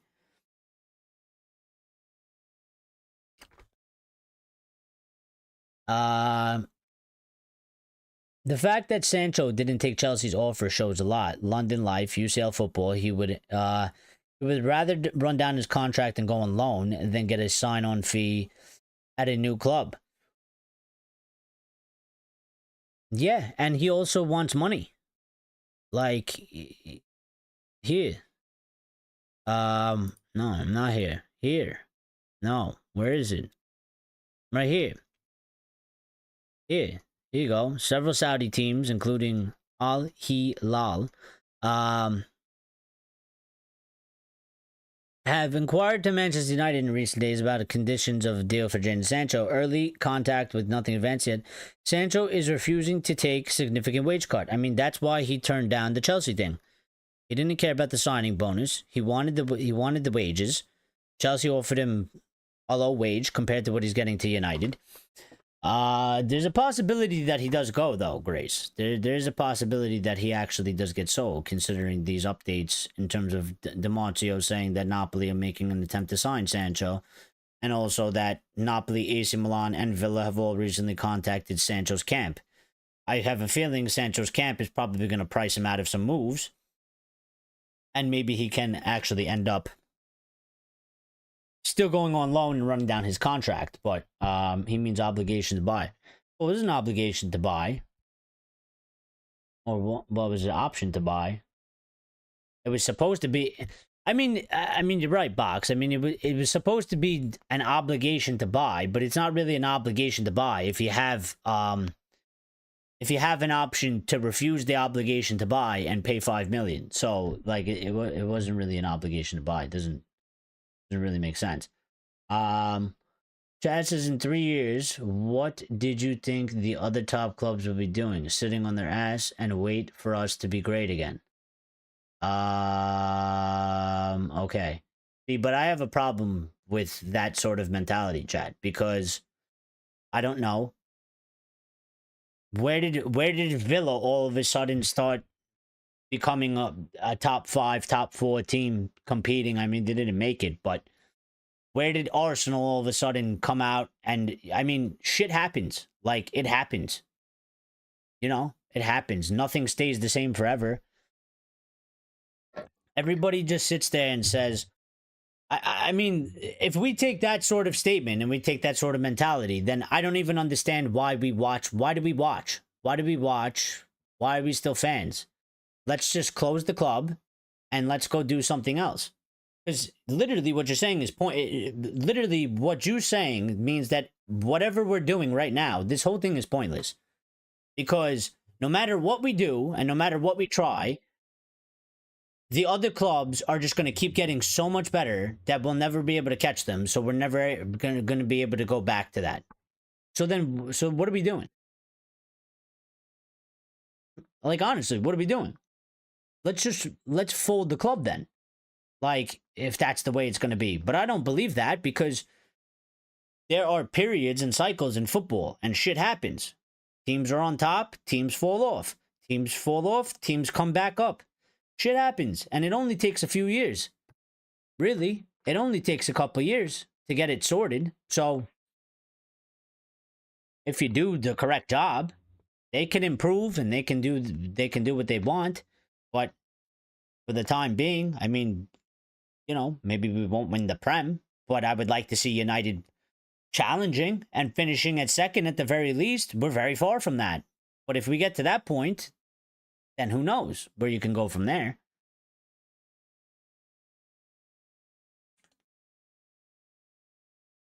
But you don't know. Like Arsenal will fucking, I mean, they still haven't won anything, but from the position that they were in to what they're doing now, it took them 3-4 years to do that, but they improved. Villa has improved. Newcastle has improved. It happens.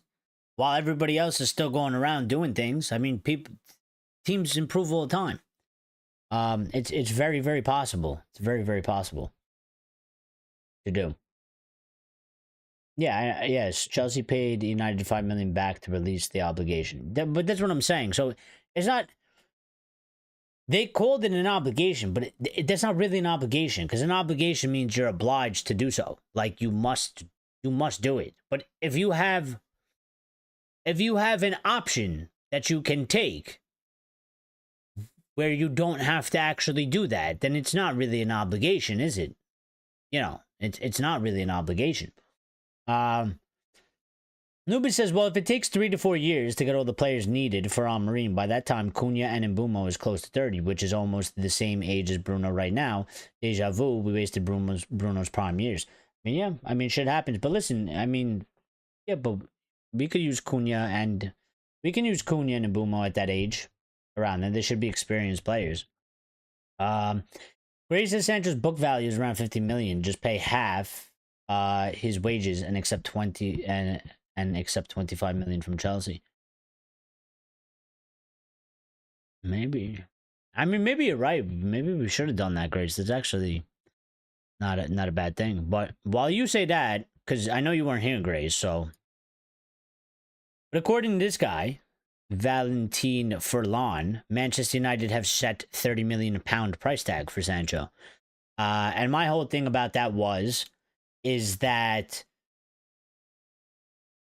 I assume they set this because they're probably trying to get 20 because they want to recoup basically what they thought they were gonna get from Chelsea. And since they got 5 million from Chelsea, if they can get 20 million in a sale, which is why you ask for 30, because I mean, unless somebody actually just is like, okay, here's 30, but I doubt it because they always try to go lower.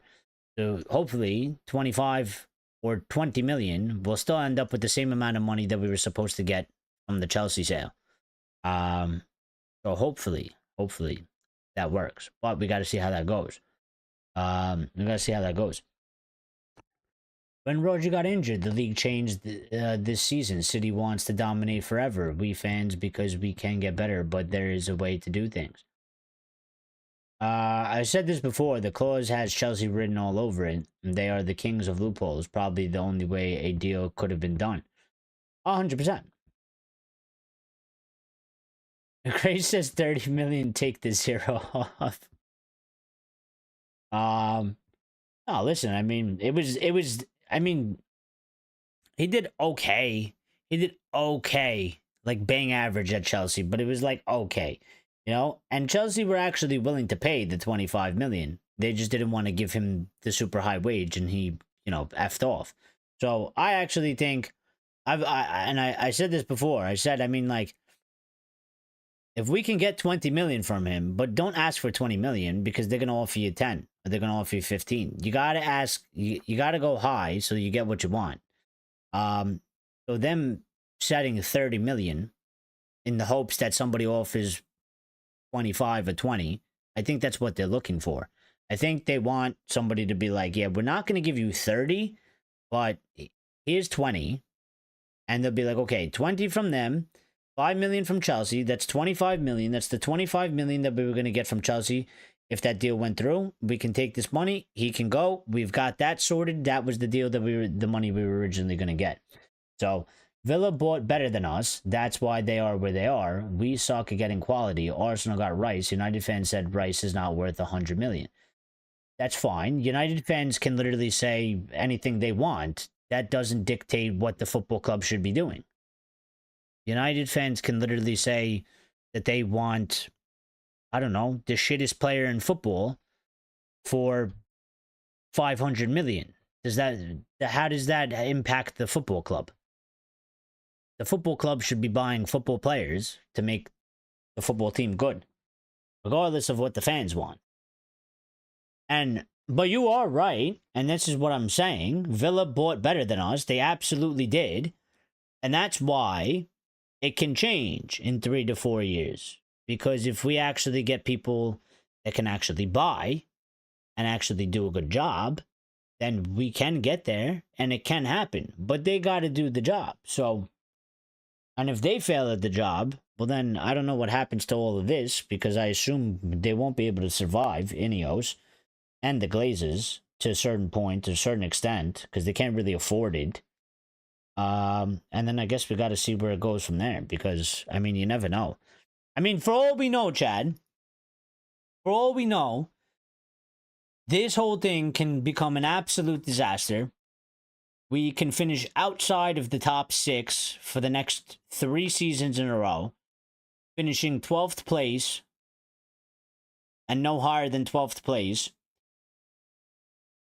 It could completely collapse in terms of everybody will turn on Ineos. Everybody will be Ineos out, Glazers out, huge protests. So Jim could go and be like, you know what, fuck this. This isn't worth it. I don't want this shit. I'm out.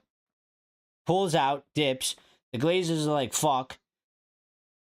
And then, for all we know, like, Qatar could come back in and some shit and be like, here's your fucking money. Give us the club. Piss off. And then all of a sudden we got, you know, owners with, like, unlimited amount of money and shit. I mean, for all we know. I mean, who knows what's going to actually happen. Now, I just made that off the top of my head, but, I mean, you know, something's got to have to happen. Because if it doesn't succeed and it fails, well, just like we know about, you know, losing the Europa League final, and there's got to be a fallout and there's got to be repercussions. Well, there definitely has to be repercussions for this. There has to be repercussions for Ineos, and there has to be repercussions for the Glazers for doing this, and for this not turning out successful. So we gotta see where that takes us. 100%.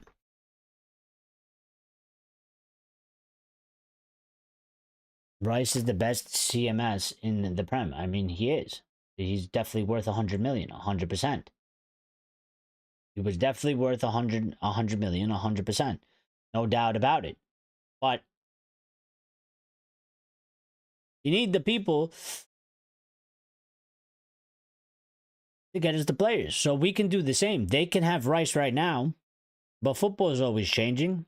There's always another player out there. There's always somebody coming up. There's always, you know, it's not like Rice is the be-all and end-all. Right now, he might be the best, but there's somebody out there. Could be 16 years old. Could be in our academy for all we know.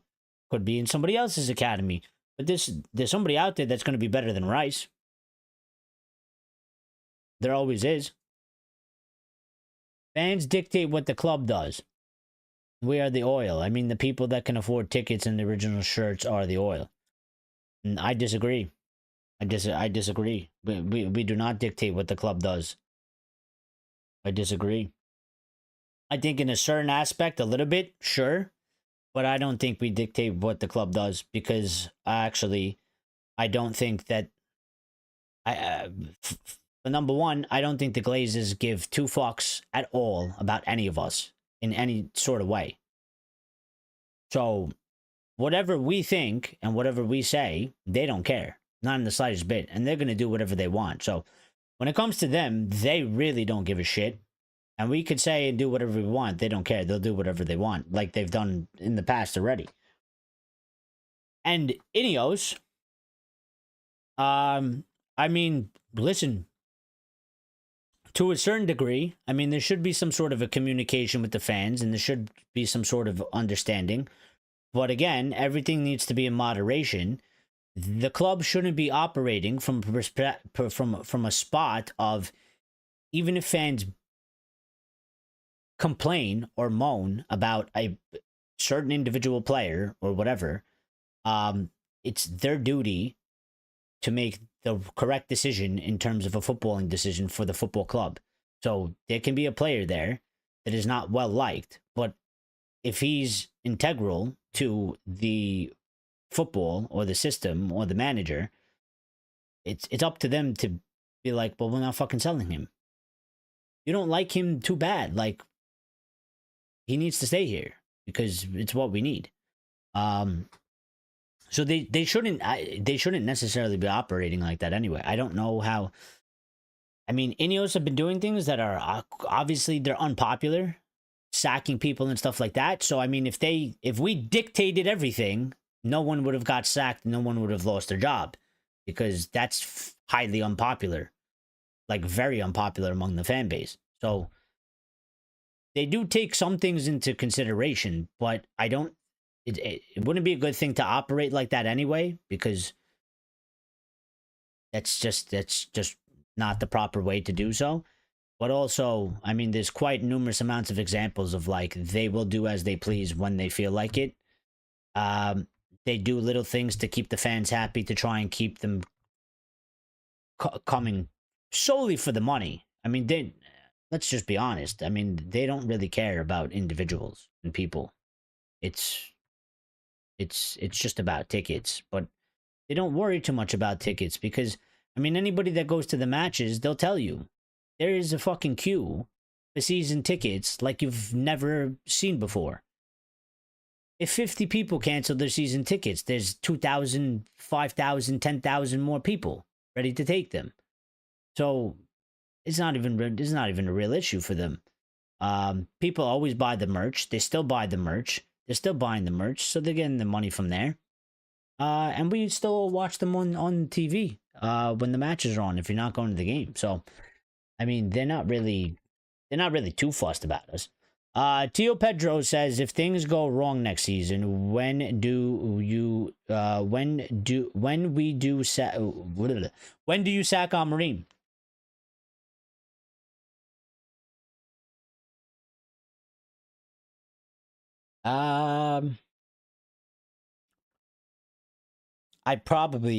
It would probably have to be late, I guess. I wouldn't see.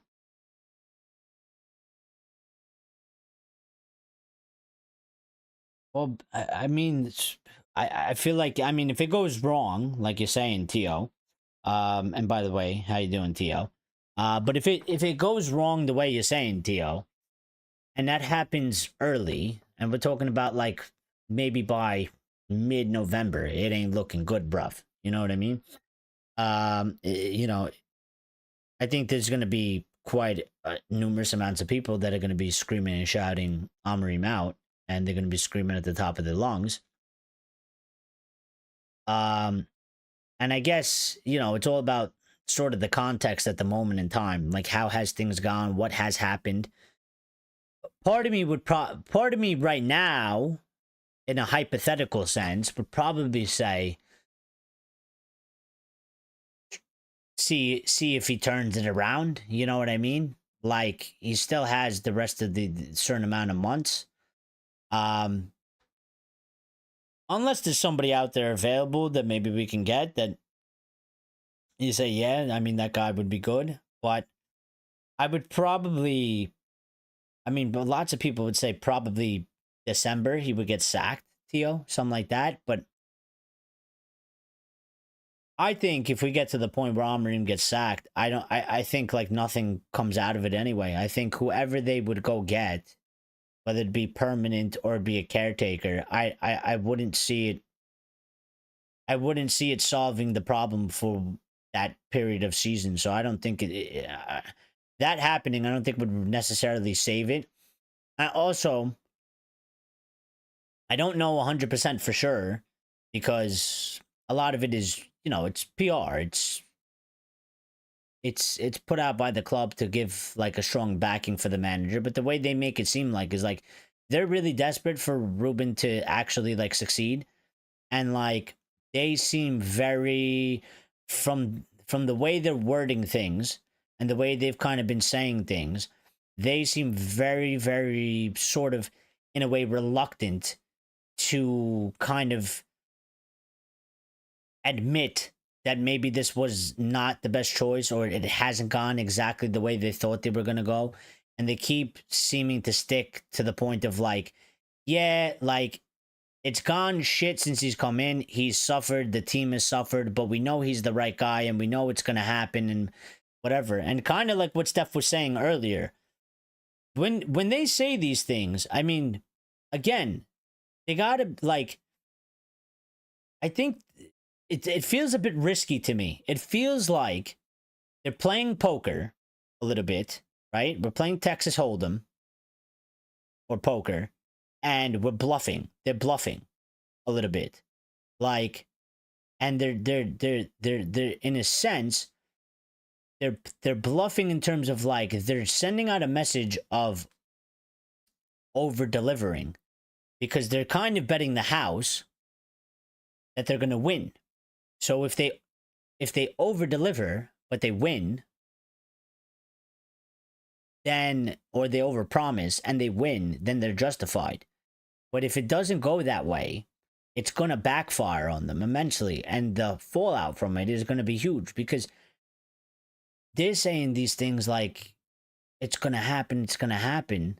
And they're pretty much like betting on the house that he's actually going to be really successful. And I mean, like, did you hear what Omar said today? This is what I'm saying. Like, the things that he's saying like that, it's like, you have to take into account. When you're saying things like that, you better fucking bet. You better hope that it actually turns out well. Because if it doesn't, you've overpromised and underdelivered. And if you've underdelivered, United fans are going to, they're going to, come for your head, pretty much. So, Lyle says, if you have owners like the Glazers, LOL, the fans have no power. The fans don't. Dude, the Glazers view us as insignificant little maggots. We are insects to them. We are bugs. We are not important. We are hysterical. And all we are is a tool, essentially, for money. They don't give a shit what we say about them. They don't care about us. They look at us like a waste of space. Literally a waste of space. Like, literally a pile of dirt. Like, we are absolutely 110% insignificant to them. They would never waste their time with us, other than the 1 or 2 times where they felt like they actually really needed to, which was after the Super League and shit like that, because that was real drastic and dire. And that was the only time they've actually shit themselves and have actually been concerned. Other than that, I'm telling you right now, the Glazers don't give a fuck about the songs that we sing in Old Trafford about Joel Glazer dying. They don't care. They don't care about the banners. They don't care. They don't care about any of that shit. They literally could give 2 fucks about any of that. So they probably don't even see it. To be quite honest, they don't even see it unless when they go there. And when they go there, they still don't give a fuck, because they look at it and they're like, haha, you're all a bunch of little ants. I own this football club. I got the money. You have nothing. You're insignificant. And your opinions are so worthless. And you are literally a waste of space. Like, the only thing you're good for is giving money to the thing that I own so I can take money and put it in my pocket. That's literally their mentality. So we can... The only thing that got them was the cancellation of the Liverpool match, because that was significant. I mean, they were already hurting because of COVID and lack of ticket sales. If you cancel matches and they're not getting money for the TV rights and stuff like that, that's where they were losing their mind, because they were shitting themselves, because they were like, no, this is getting serious. Like, they've actually gotten a match called off. We actually can't, like, let this happen. This is a bad spot to go to. And that's why they built like a wall. I don't know if you remember that, but in COVID, like, after we broke into Old Trafford and shut down the match versus Liverpool, the next day or two, they literally built like a giant wall around Old Trafford to stop that shit from happening. I've never seen them respond so quickly and so fast to something in my entire life that I've been alive watching them since they've been here. Never seen it happen. Never seen it only that time. Anthony's book value is 32 million. Why not say to Bettis 1 year loan with an obligation for 20 million? But why would we do that? If his book value is 32 million, why are we selling him for 20? And why are we giving them a 1 year loan? He had I disagree with that, Grace. They should have money. And here you go. Because I don't know if you were here for this either. But they want to sign him permanently after a successful loan spell, apparently, according to The Athletic. I would be telling them, well, listen, he was your best player. There's no way you don't have 40 million. Because, I mean, 40 million is like 5 million in today's time. There's no way you don't have 40 million. And if you don't have 40 million, I mean, sell a player or two. It's not like you're going to keep all your players. Get rid of a player or two. Because if you love Anthony that much and you think he's really that good and he was literally your best performing player, then you should probably pay the money for him. I'm not here to do favors for no other teams. I know we need to do ourselves a favor to a certain extent. But, I mean, we need to at least try first to get the best deal for us. And then if it doesn't work out in that way, then maybe we could start to look to do things like that. Noob says the only way the Glazers leave United is if Eric Tarkarian rides the dragon to Florida and shouts Gyokeres. SDSC says if the thing goes wrong next season because Amorim didn't get the players he needs, then we got to give him another chance. Well, I mean, it's fair play to you, Hesty. But I'm going to be quite honest with you, brother. And it's not me. I'm just saying in general, I don't think he's going to get that chance. I don't think he will. Although, I will say, maybe Ineos just tells us to, tells everybody that is Ruben Amorim out, that then maybe they just tell them to go, pretty much go F themselves. And, in the sense of like, yeah, we don't give a shit if you want Ruben sacked. We're literally not sacking him. And they keep him. And they'll send everybody into a fury and a rage. And they'll hold out as long as possible. But the way United fans go, Hesty,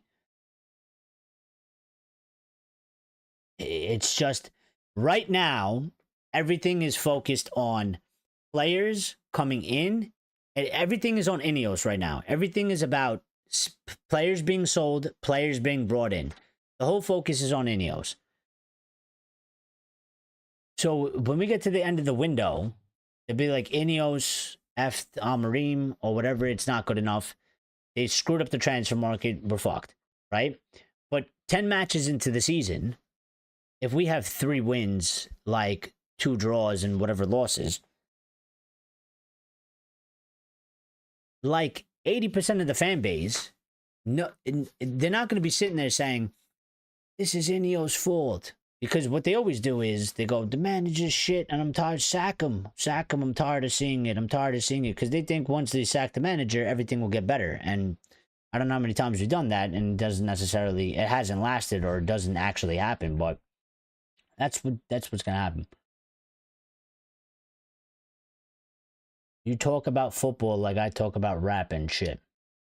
Well, I don't know what that means, though. How do you talk about rap and shit?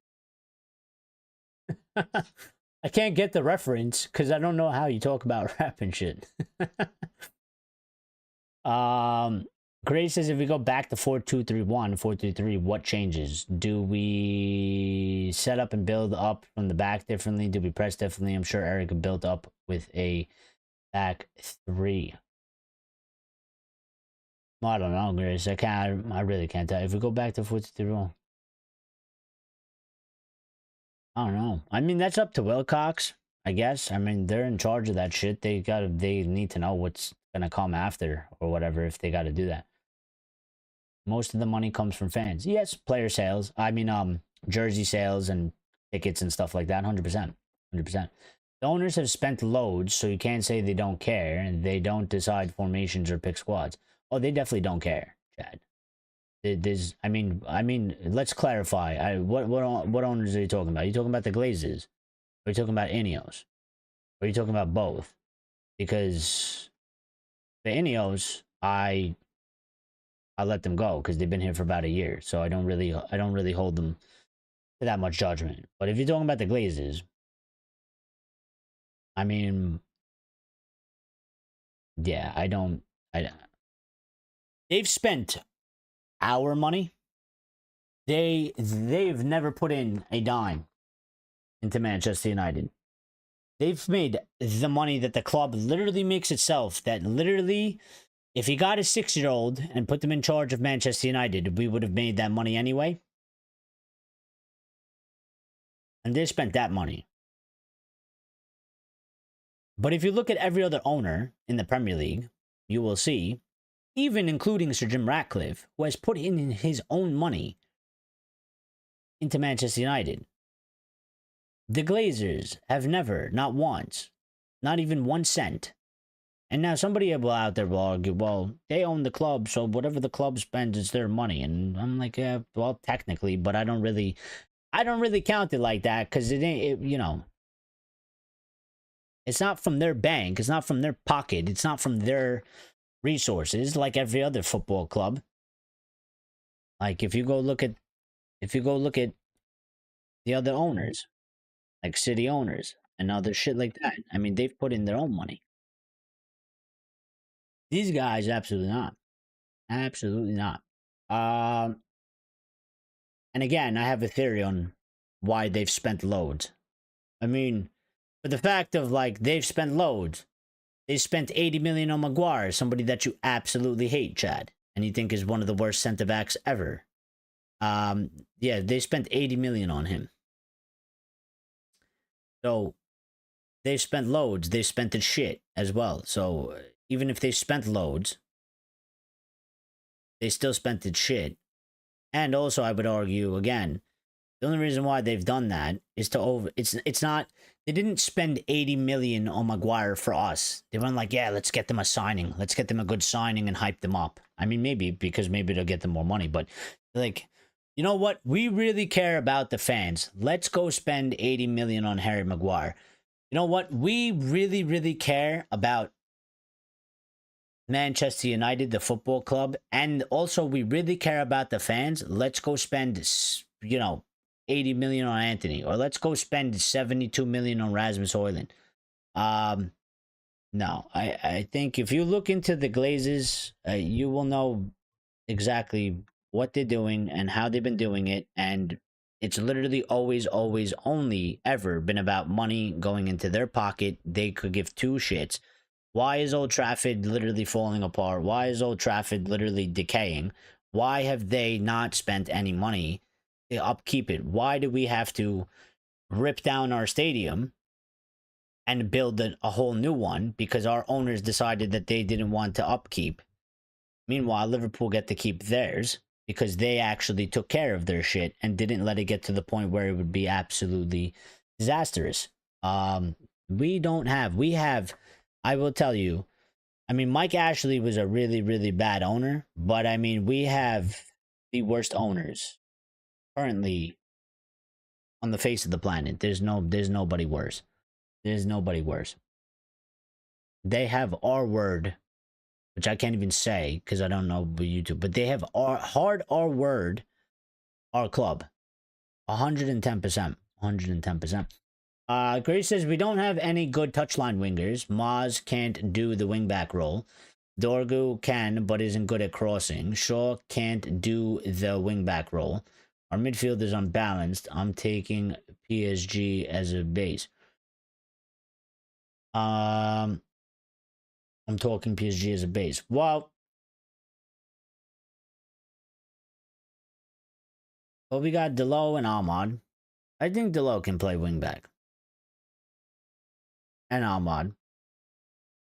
Dorgu, you're right. He isn't good at crossing, but he's young, and we should be able to develop him to do good at crossing. Casemiro, I agree, because the legs, and I think it's a problem, and he can't control the game in that aspect in the Premier League. Bruno Meno and Mount are 10s. Yeah. Xerxes is a false 9. Yeah, but also I think you could play him 10. Um, Hoyland isn't a back to goal striker. That I agree with 100%. The last few years has hurt us. Absolutely. Absolutely. Poor recruitment. Poor recruitment. Poor recruitment is just, again, and this is why it's important that they do the proper recruitment. And I know that when we do the proper recruitment, our club will change and our fortunes will change and we'll actually, we'll start to improve and we'll actually start moving. But until that day happens, um, we won't do anything ever again. It's always been the recruitment. I mean, there's probably other things going on in the background that, maybe you need to fix and stuff. But for me, the biggest majority issue, problem, the biggest one probably that we have to fix and sort out is the recruitment. Because I think the recruitment not only causes damage to the current manager who is there at the time, but it also impacts the next manager and also can potentially impact maybe the next manager depending on how things go. So, but definitely has immediate impact on the manager at that time and definitely can have an impact on the next manager, because if it's a bad deal and it's a bad player, as we've seen, we get stuck with them. The managers get stuck with them. They fail one manager, the manager that comes in after, then also, I mean, that player fails them as well. But also, I mean, the manager's stuck with that player because we can't get rid of them. 32 million with 2 years left, 16 million with 1 year left. Who is that for?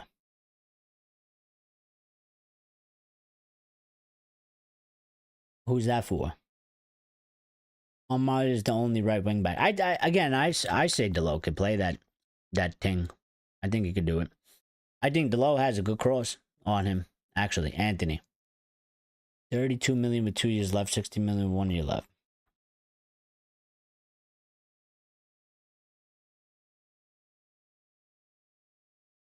Okay, I get. All right, I get what you're saying now. So yeah, all right. But I think we have an opportunity right now, Grace. I think we can, you know, at the very least, I would say, try to get the permanent deal now. If it doesn't happen, then pivot and do maybe what you're saying, Grace. So at least we get something out of it. But I would always like them to try the shoot high, like try the best and possible most highest option that we got. And if it fails, it fails. Like, you're not always going to be successful in things, but what I don't want is like the club to have sort of like a low ambition kind of thing. Kind of just be like, well, we're pretty much fucked. Like, we might as well just offer them the loan and take 16 million, obligation or whatever it is next year. Like, 'cause it's going to be a pain in the ass. Like, we should definitely try to get the most.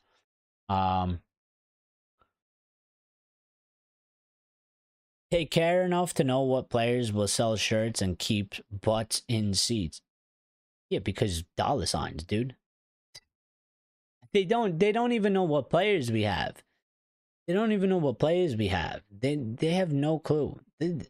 These guys come into the matches now. This is the most they've came since, and it's Sir Jim Ratcliffe is here bringing them basically, and they're only coming because they got Sir Jim to talk to, because Sir Jim's a billionaire. You know what I mean? Like, he's another billionaire. So they go. Otherwise, they would only show up for the FA Cup final or whatever. I mean, they've been there a couple times now, like Joel specifically. Is it Joel? No, Avram. Specifically. But I mean, before Sir Jim was around, I mean, they didn't even know. They didn't even remember when we signed Ronaldo or how old he was, or where we signed him from. Like, literally one of our best players from the modern day. They had absolutely no clue. Absolutely no clue. They don't care. They don't care. There's nothing you could say. And I don't know if you're trolling me, because I don't understand how you're like trying to back the Glazers, but Joel is my friend. He says hi. Tell him.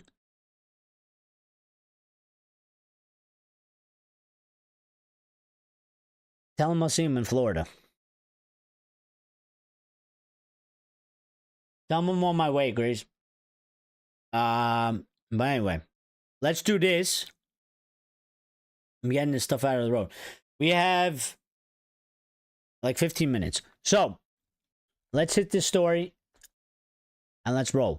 MBEUMO, I'm going through the updates, all the updates. Grace says I'll tell him to like and subscribe. It's mandatory. Yes, and become a VIP member as well. Although we all know that, you know, they want to keep the money in their bank, so they probably won't become a VIP member, but it is what it is. MBEUMO updates. Manchester United remain confident of finalizing a deal for Bryan MBEUMO despite interest from Tottenham Hotspur. MBEUMO has told Confidants he only wants to join United, but well-placed sources say that has not deterred Spurs, who appointed Thomas Frank as their new coach last week. Obviously, we got more updates. This is yesterday and today combined into one. Tottenham signing Tell on a permanent basis is understood to have been accelerated after Spurs learned that Bryan MBEUMO, who the club inquired about this week, still sees Manchester United as a preferred destination. I've always said that. I was never scared of Spurs at any point in time. Not about Thomas Frank going there. No problems there at all. I think I've lost one. Anyway, Manchester United are relaxed. Well, clearly they're relaxed because they're taking their sweet-ass time. But Manchester United relaxed about the pursuit of Bryan MBEUMO, despite being aware of Tottenham's interest in him. MBEUMO is intrigued by Spurs, but is still leaning towards Manchester United. That's coming from Sky Sports Lyle and Sky Sports. I can never pronounce the guy's name. Is it Sheth? You know, I don't know. Fabrizio telling us discussions are also still ongoing for Bryan MBEUMO. They have an agreement with the player in place, but are still discussing club to club. So still no deal. And that was from Fabrizio. And last one, up until we went live. And I think there was a couple after we went live. So there have been positive contacts recently between Manchester United and Brentford for MBEUMO. The gap on the fixed fee is narrowing, just a few million left. Personal terms have already been agreed. Well, like, again, I mean, at this point, we're just penny pinching for just a few million. I guess it happens because we need all the money we can save, considering that at some point we're going to need to sell to buy. But you know, as I was telling Box in like the in the Discord, because we were chatting before we went live, and I was like, you know, if it's not because we have incompetent people running the club like Richard Arnold or Ed Woodward and John Murtaugh, and they're incompetent, they don't know what the hell they're doing, so they take like weeks and weeks and weeks and weeks to do a deal.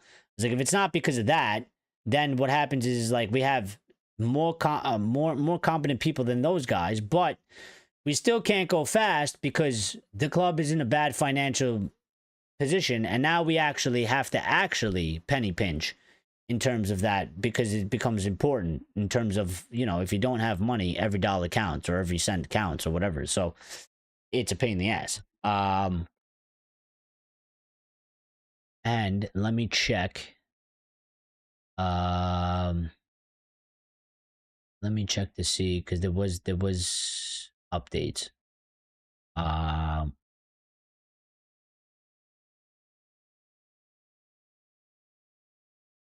Is Mateus Cunha's wife pregnant with another kid? I hope she is, because otherwise it ain't looking good for me, bruv. They're gonna cancel me for that statement. I hope. That's one of my biggest fears. That's one of my biggest fears. Exclusive. Here we go. Former Manchester United chief Former Manchester United chief scout Mick Brown on Mason Mount has said there is a possibility Mason Mount is sold. They put a lot of stock into getting him fit again and getting him back to where he was. He's played a number of games in succession now, but I think Amorim has made the decision that he doesn't think he's good enough, which is kind of weird. But if they feel they can move him on, and there's enough interest, they're prepared to do it. United will do the same thing with a few of their fringe players if offers are made. They've got Cunha and probably MBEUMO coming into play in positions he was being used in, so that is a sign of where he ranks in the squad. You know what? To be fair to Mick Brown, it's not a bad argument to make, man, because again, a bunch of you have been saying, well, like, we're signing 2 10s, and how many 10s are we going to have at the football club? And obviously, Bruno is still going to be an option for a 10, whether he plays deep or not. He will, at some matches, play 10. And a lot of people say, well, also, Xerxes is more of a 10 than a striker, and everybody sees him more of a 10 than a 9. So, it's not, I don't think it's like that far-fetched for him to make this sort of claim, because actually, when you think about it, if Ruben thought Mason Mount was so absolutely fantastic, would there be a necessity to sign 2 10s? Because wouldn't he just be happy with doing Bruno and Mount next to each other? But I guess you could kind of say that for almost any player that kind of plays in that position, besides obviously Bruno, because that ship has sailed. But you could probably rewrite this story, and you could say Kobe Mainu, or you can say Xerxes, or you can say Mount, or you can say whoever else goes there. But that's quite interesting. Quite interesting. I wonder if that actually happens. By the way, I'm seeing some of the updates surrounding the midfield option, and I don't know how to like explain this, but I don't really know what's going on, because they are linking us to players, and maybe it works out. I'm not like saying like it's not necessarily going to be a good thing, but like, you know, we just got linked to Palmeiras midfielder Richard Rios. I have never seen that guy play, and I have absolutely no clue if he is good or not. I don't even know what age he's in, but there's been a couple of those players where I'm just like, who? And from where? Because I've never heard the name mentioned anywhere. Now, I've asked the club to do sort of things like that, so I'm not like, you know, it's not like I'm going to go crazy that this thing is happening. All I'm saying is, if they do something like that, I hope that they actually find, I guess, like what they would call maybe a hidden gem of some sort. So, and then as I think it was SK or somebody, I think it was SK in the beginning of the show, like he said, Tottenham are now out of the race to sign Bryan MBEUMO. Tottenham see it as almost impossible to overtake Manchester United in the race at this stage. Well, I mean, and that's coming from Rudy Galletti and Valentin Forlan. So, listen, we all knew that was going to happen. I said 3 days ago, I ain't worried about Spurs. I ain't worried about Thomas Frank going there. It ain't going to change MBEUMO's mind. There ain't no way. Wasn't worried about it at all. And apparently now they're out of the race. And all it took was a couple days. All it took was a couple days. No, the only thing that's taking this deal forever is that United got to find money. You know what I mean? Or whatever. They got to come to an agreement, which I personally don't understand how that's taking so long for them to figure out. We put in the bid. I don't understand why it's taking so long for the second bid to come in. I really don't get it. I don't understand how hard it is to get the fee that both teams can agree with. Like I feel like we're in contact every day, and they're like, yeah, give us 60 million, and we're like, nah, we'll give you 59.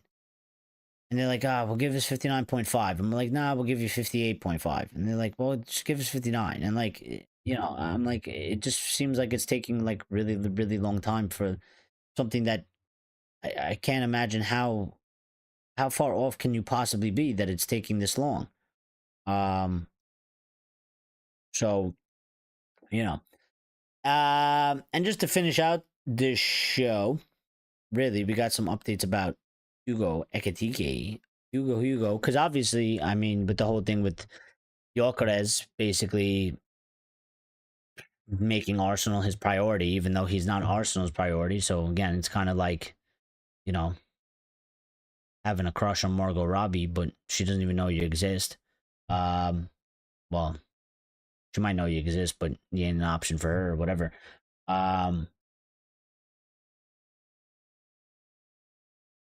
Yeah, apparently now it's Hugo. And is it Hugo or bust? Because I mean, listen, if we don't get Hugo, where do we go from here? I mean, unless somehow it does a whole looped around, and you know, Gyökeres doesn't end up at Arsenal, and Arsenal end up with Sesko, and Gyökeres is like, well, fuck, I can't go there. And then maybe he's just like, you know what, maybe I should just go to United. But then what if United are like, nah, bro, like you prioritize Champions League over us, and you didn't really want to come to us to come for us. And you know, Ruben said we don't want players like that, and Omar said we don't want players like that, so we don't want you, bruh. So go somewhere else, which would be quite insane because I think a lot of people would lose their shit if that happened. But let's do Hugo. And apparently, agreeing personal terms with Hugo Ekitike will not be a problem for United. The player is believed to be open to a move. Obviously, United have held preliminary talks with Frankfurt to inquire about the terms of the deal, but there is no official offer yet. And then we got one from Fabrizio saying Ekitike is a player appreciated by the club, and also Christopher Favel, who knows the player well because he's worked in the Bundesliga with Hoffenheim and RB Leipzig. So he's always monitoring Bundesliga developments. Again, I will keep saying, I think Favel is probably going to be the most important and probably the best operating person that we have in this structure. I think, listen, I don't know how good Wilcox is. I think he's clearly better than what we used to have. I just don't know how elite he is. But I think Favel is probably, I don't know why. It's just a feeling in my gut. But I feel like Favel is probably the best footballing person we've currently have at the club. I think this guy's going to be instrumental in terms of signing players and scouting players and like recommending what players we should be looking for. And actually, I think because he's sort of like an outsider to England and also more specifically Manchester United. And I think what we've been missing and what we've been asking for is United to go and do some deals that are maybe a little bit under the radar and stuff like that. And I think Favel is one that he has a track record of this already, working with the Red Bull group and stuff like that. And I think he has a good eye. I mean, if you look at some of the players that, you know, he was instrumental in signing for like Salzburg and the other clubs he worked at, he does have that eye. So I think he can be fairly instrumental for us. Hopefully they listen to him. And they do, you know, they do what they got to do. You know.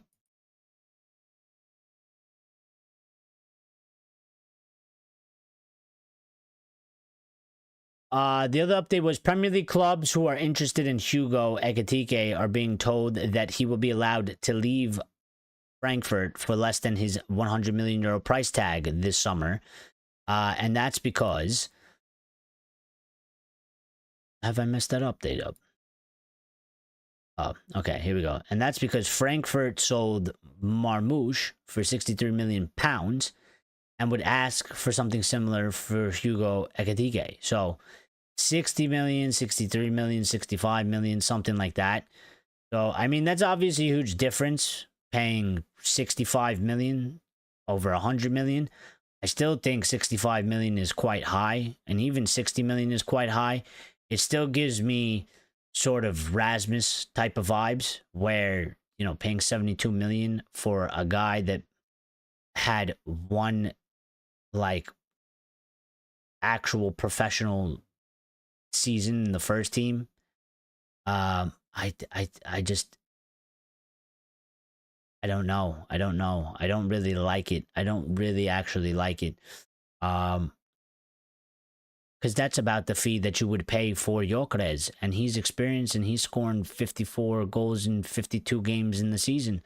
And it's probably something around where you would pay for Osimhen as well. Not wages included. Obviously, it'd be cheaper because Ekitike probably wants lower wages, but than somebody like Osimhen or something like that. But I mean, I don't know. Like Manchester United, this is Fabrizio saying Manchester United spoke to the agent of Hugo Ekitike in the last 3 days to be informed if the player has committed his future to any other club, discussing with Frankfurt about his price. But he's still very expensive for United. I think he is. I think for his age, he's very expensive. I think it's a huge gamble. And I don't really like it. I don't really like it. But I don't know. I don't know what to do about the striker anymore because I've always had two. The rest of them I've never really felt that comfortable with. For me, it was always Gyokeres and Osimhen. I always said we got to get either one. If we don't get either one, I don't really know where to go from there. Because I don't really trust the other ones. I mean, there might be a good one out there. Maybe a lot of people will say Mateta and they want Mateta. Maybe I would. I mean, I'd probably feel more comfortable with Mateta than maybe some of these other ones. Because I think a player like Ekitike, I mean, we're not really in a position to take a massive gamble or a massive risk on another youngster that could be hit or miss, paying 60, 65, or 70 million for him or whatever it is. We're not in that position. Like, whoever we sign, they almost need to be pretty much almost a guaranteed, like it's going to work, because we're not in a position to fuck up anymore. Especially in the striker position as well. So, and this was the one right before we went live, which is Manchester United have inquired about the availability of Hugo Ekitike. Ekitike is already of interest to Chelsea, but United have made contact with Frankfurt in recent weeks to try to understand the player's level of availability and what a potential transfer might cost. And that's from The Athletic. So, yeah, I mean, it's not like this thing has gotten really, really heavy. I think United are kind of doing the term that I like to say, kind of doing their homework at the current moment.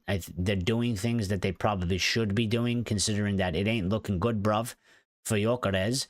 And I don't really know what's happening with Osimhen, but it probably ain't looking good either. And so we got to be looking at, Ekitike, and we probably got to be looking at somebody else just in case as well. So we need to start looking at and have like 4 or 5 different options. And actually figure out, what the hell is going on. It's looking kind of light. You know what I mean? It's kind of looking not that good. You know.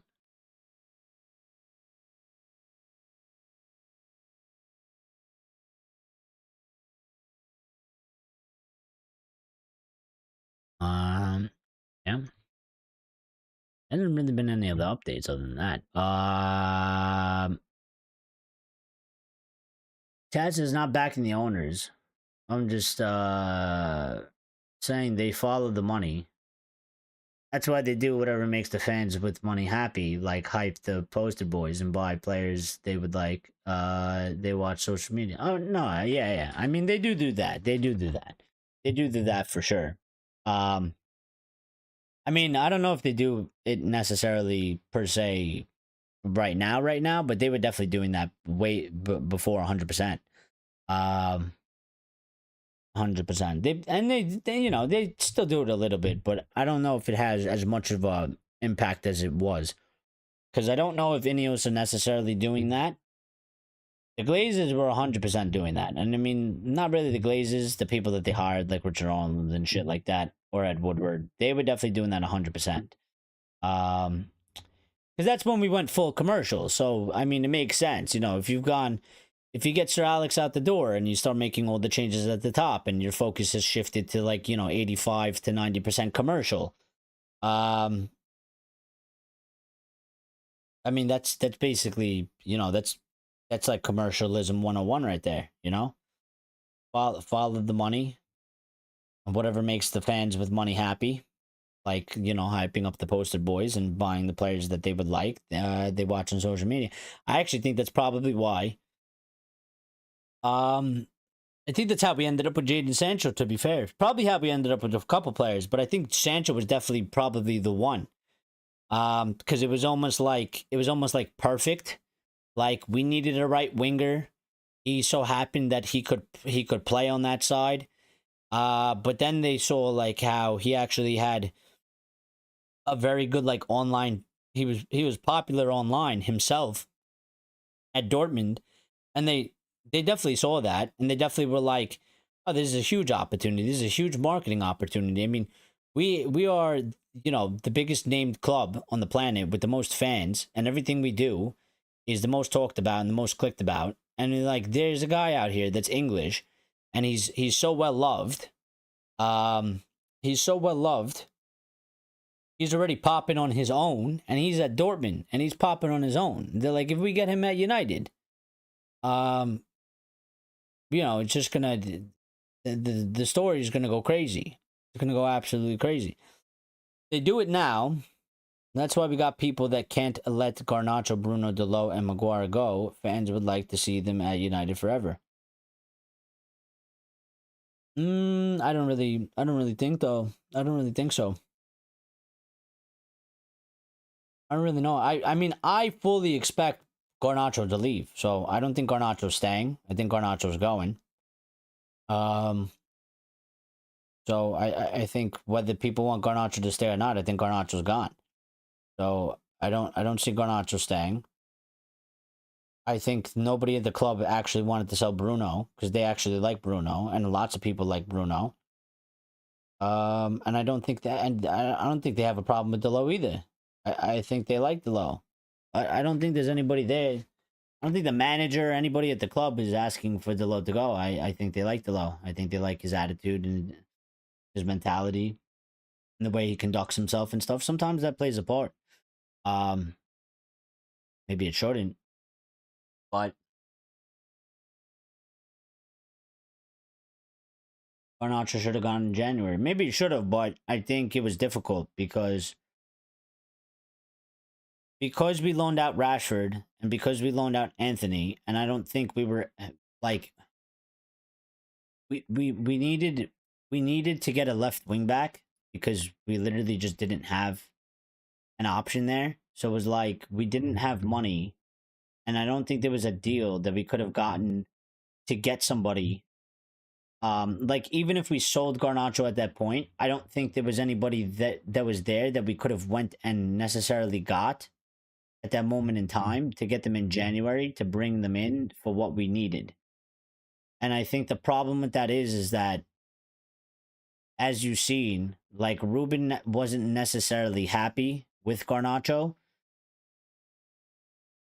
and he used him a lot, way more than he probably would have liked to. But once Xerxes got injured, he was really down on options, and it was like, again, Ruben was like, I don't prefer this, but I'm gonna need to work with him because I'm at a lack of options. And I think if you look at that, and that was, I mean, obviously Xerxes didn't get hurt at that point, but even if you look at that, it's like, well, Rashford and Anthony are out. They don't really fit the system, but it's still a lack of numbers and a lack of attacking players. And it's like, if we sell Garnacho and we're unable to get in an attacker, like we've just gotten rid of 3 attacking players in a sense, and we've gotten in nobody. And if we did that, and then Xerxes still got injured the way Xerxes got injured, then he would have definitely been fucked. Because I've always said that, like, as soon as Mount became available, he threw Garnacho to the bench, and I was like, there's no way that Garnacho would have been starting all these matches and playing all these games. Like, he's literally using him because he doesn't have a choice. I didn't say they have a problem with them. They don't belong at our club, but they there because the fans want them there. Garnacho committed, got given the backing until he shot himself in the foot.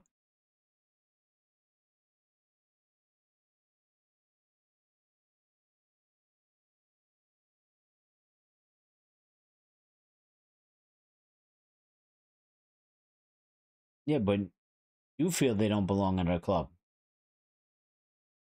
That doesn't mean everybody has to feel like they belong at their club.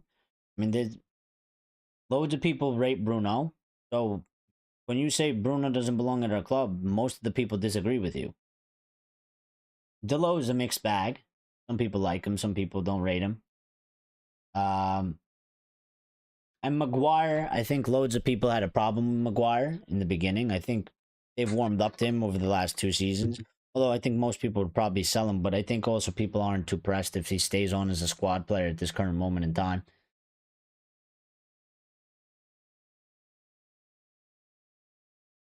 And then Garnacho, pretty much. I mean, the fans liked Garnacho, but I think the way he sort of behaved and acted. I mean, like you said, shot himself in the foot a bit, and yeah.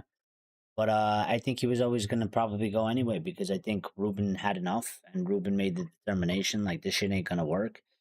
And I'd rather just use him to get somebody else that I can actually use.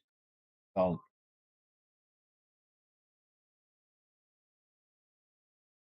I mean, I guess, but most fans who attend love players. I mean, I guess, but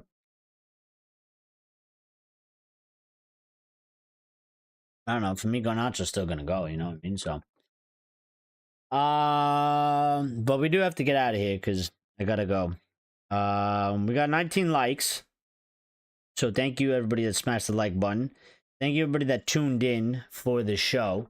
Shout out to any of the new subscribers that subscribed because we are on the way to 3,500. We got to see what's today, Tuesday, and tomorrow's Wednesday. So trying to see. Oh, let me check. Let me check the schedule.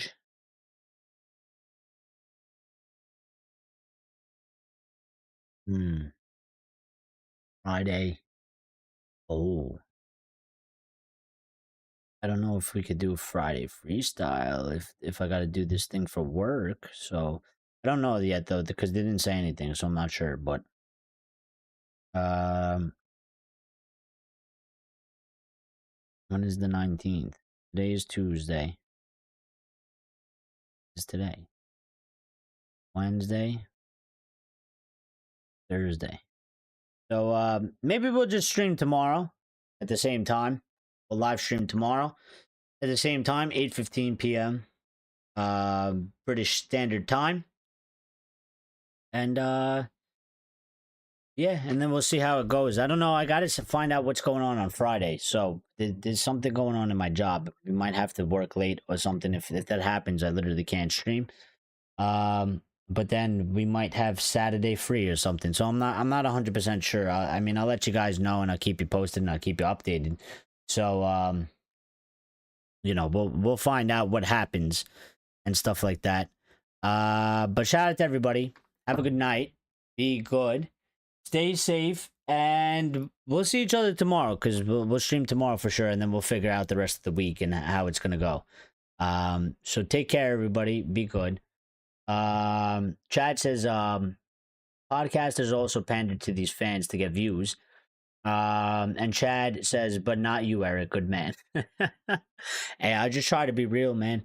I don't need to do that sort of stuff. I mean, I have opinions and whatever, but again, I don't really like that stuff, and maybe some people out there will say I'm stupid for it because you do a little bit of it and it could go a long way. But I don't really like to do that stuff. It makes me feel fake, and I don't like it. If it's not something that I don't really believe in, then I'm not really gonna go for it. So, I used to say there's loads of things that I could do on here to get more views, to get more clicks, and it could be way faster probably, but I'd rather do it at a slower pace and be more real, man.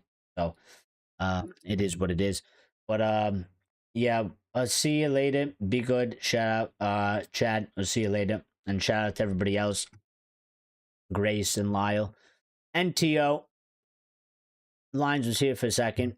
I think maybe he was listening. Lawrence Berry. Shout out to all of you. Box. Pesty. Nubis Kubis. SK. Stephanie as well. Shout out all the OGs. Shout out all the VIP members. You guys are great. And everybody have a good night. And we'll see you later. We'll see you tomorrow. Same time, same place. Be good. Peace out, Chad.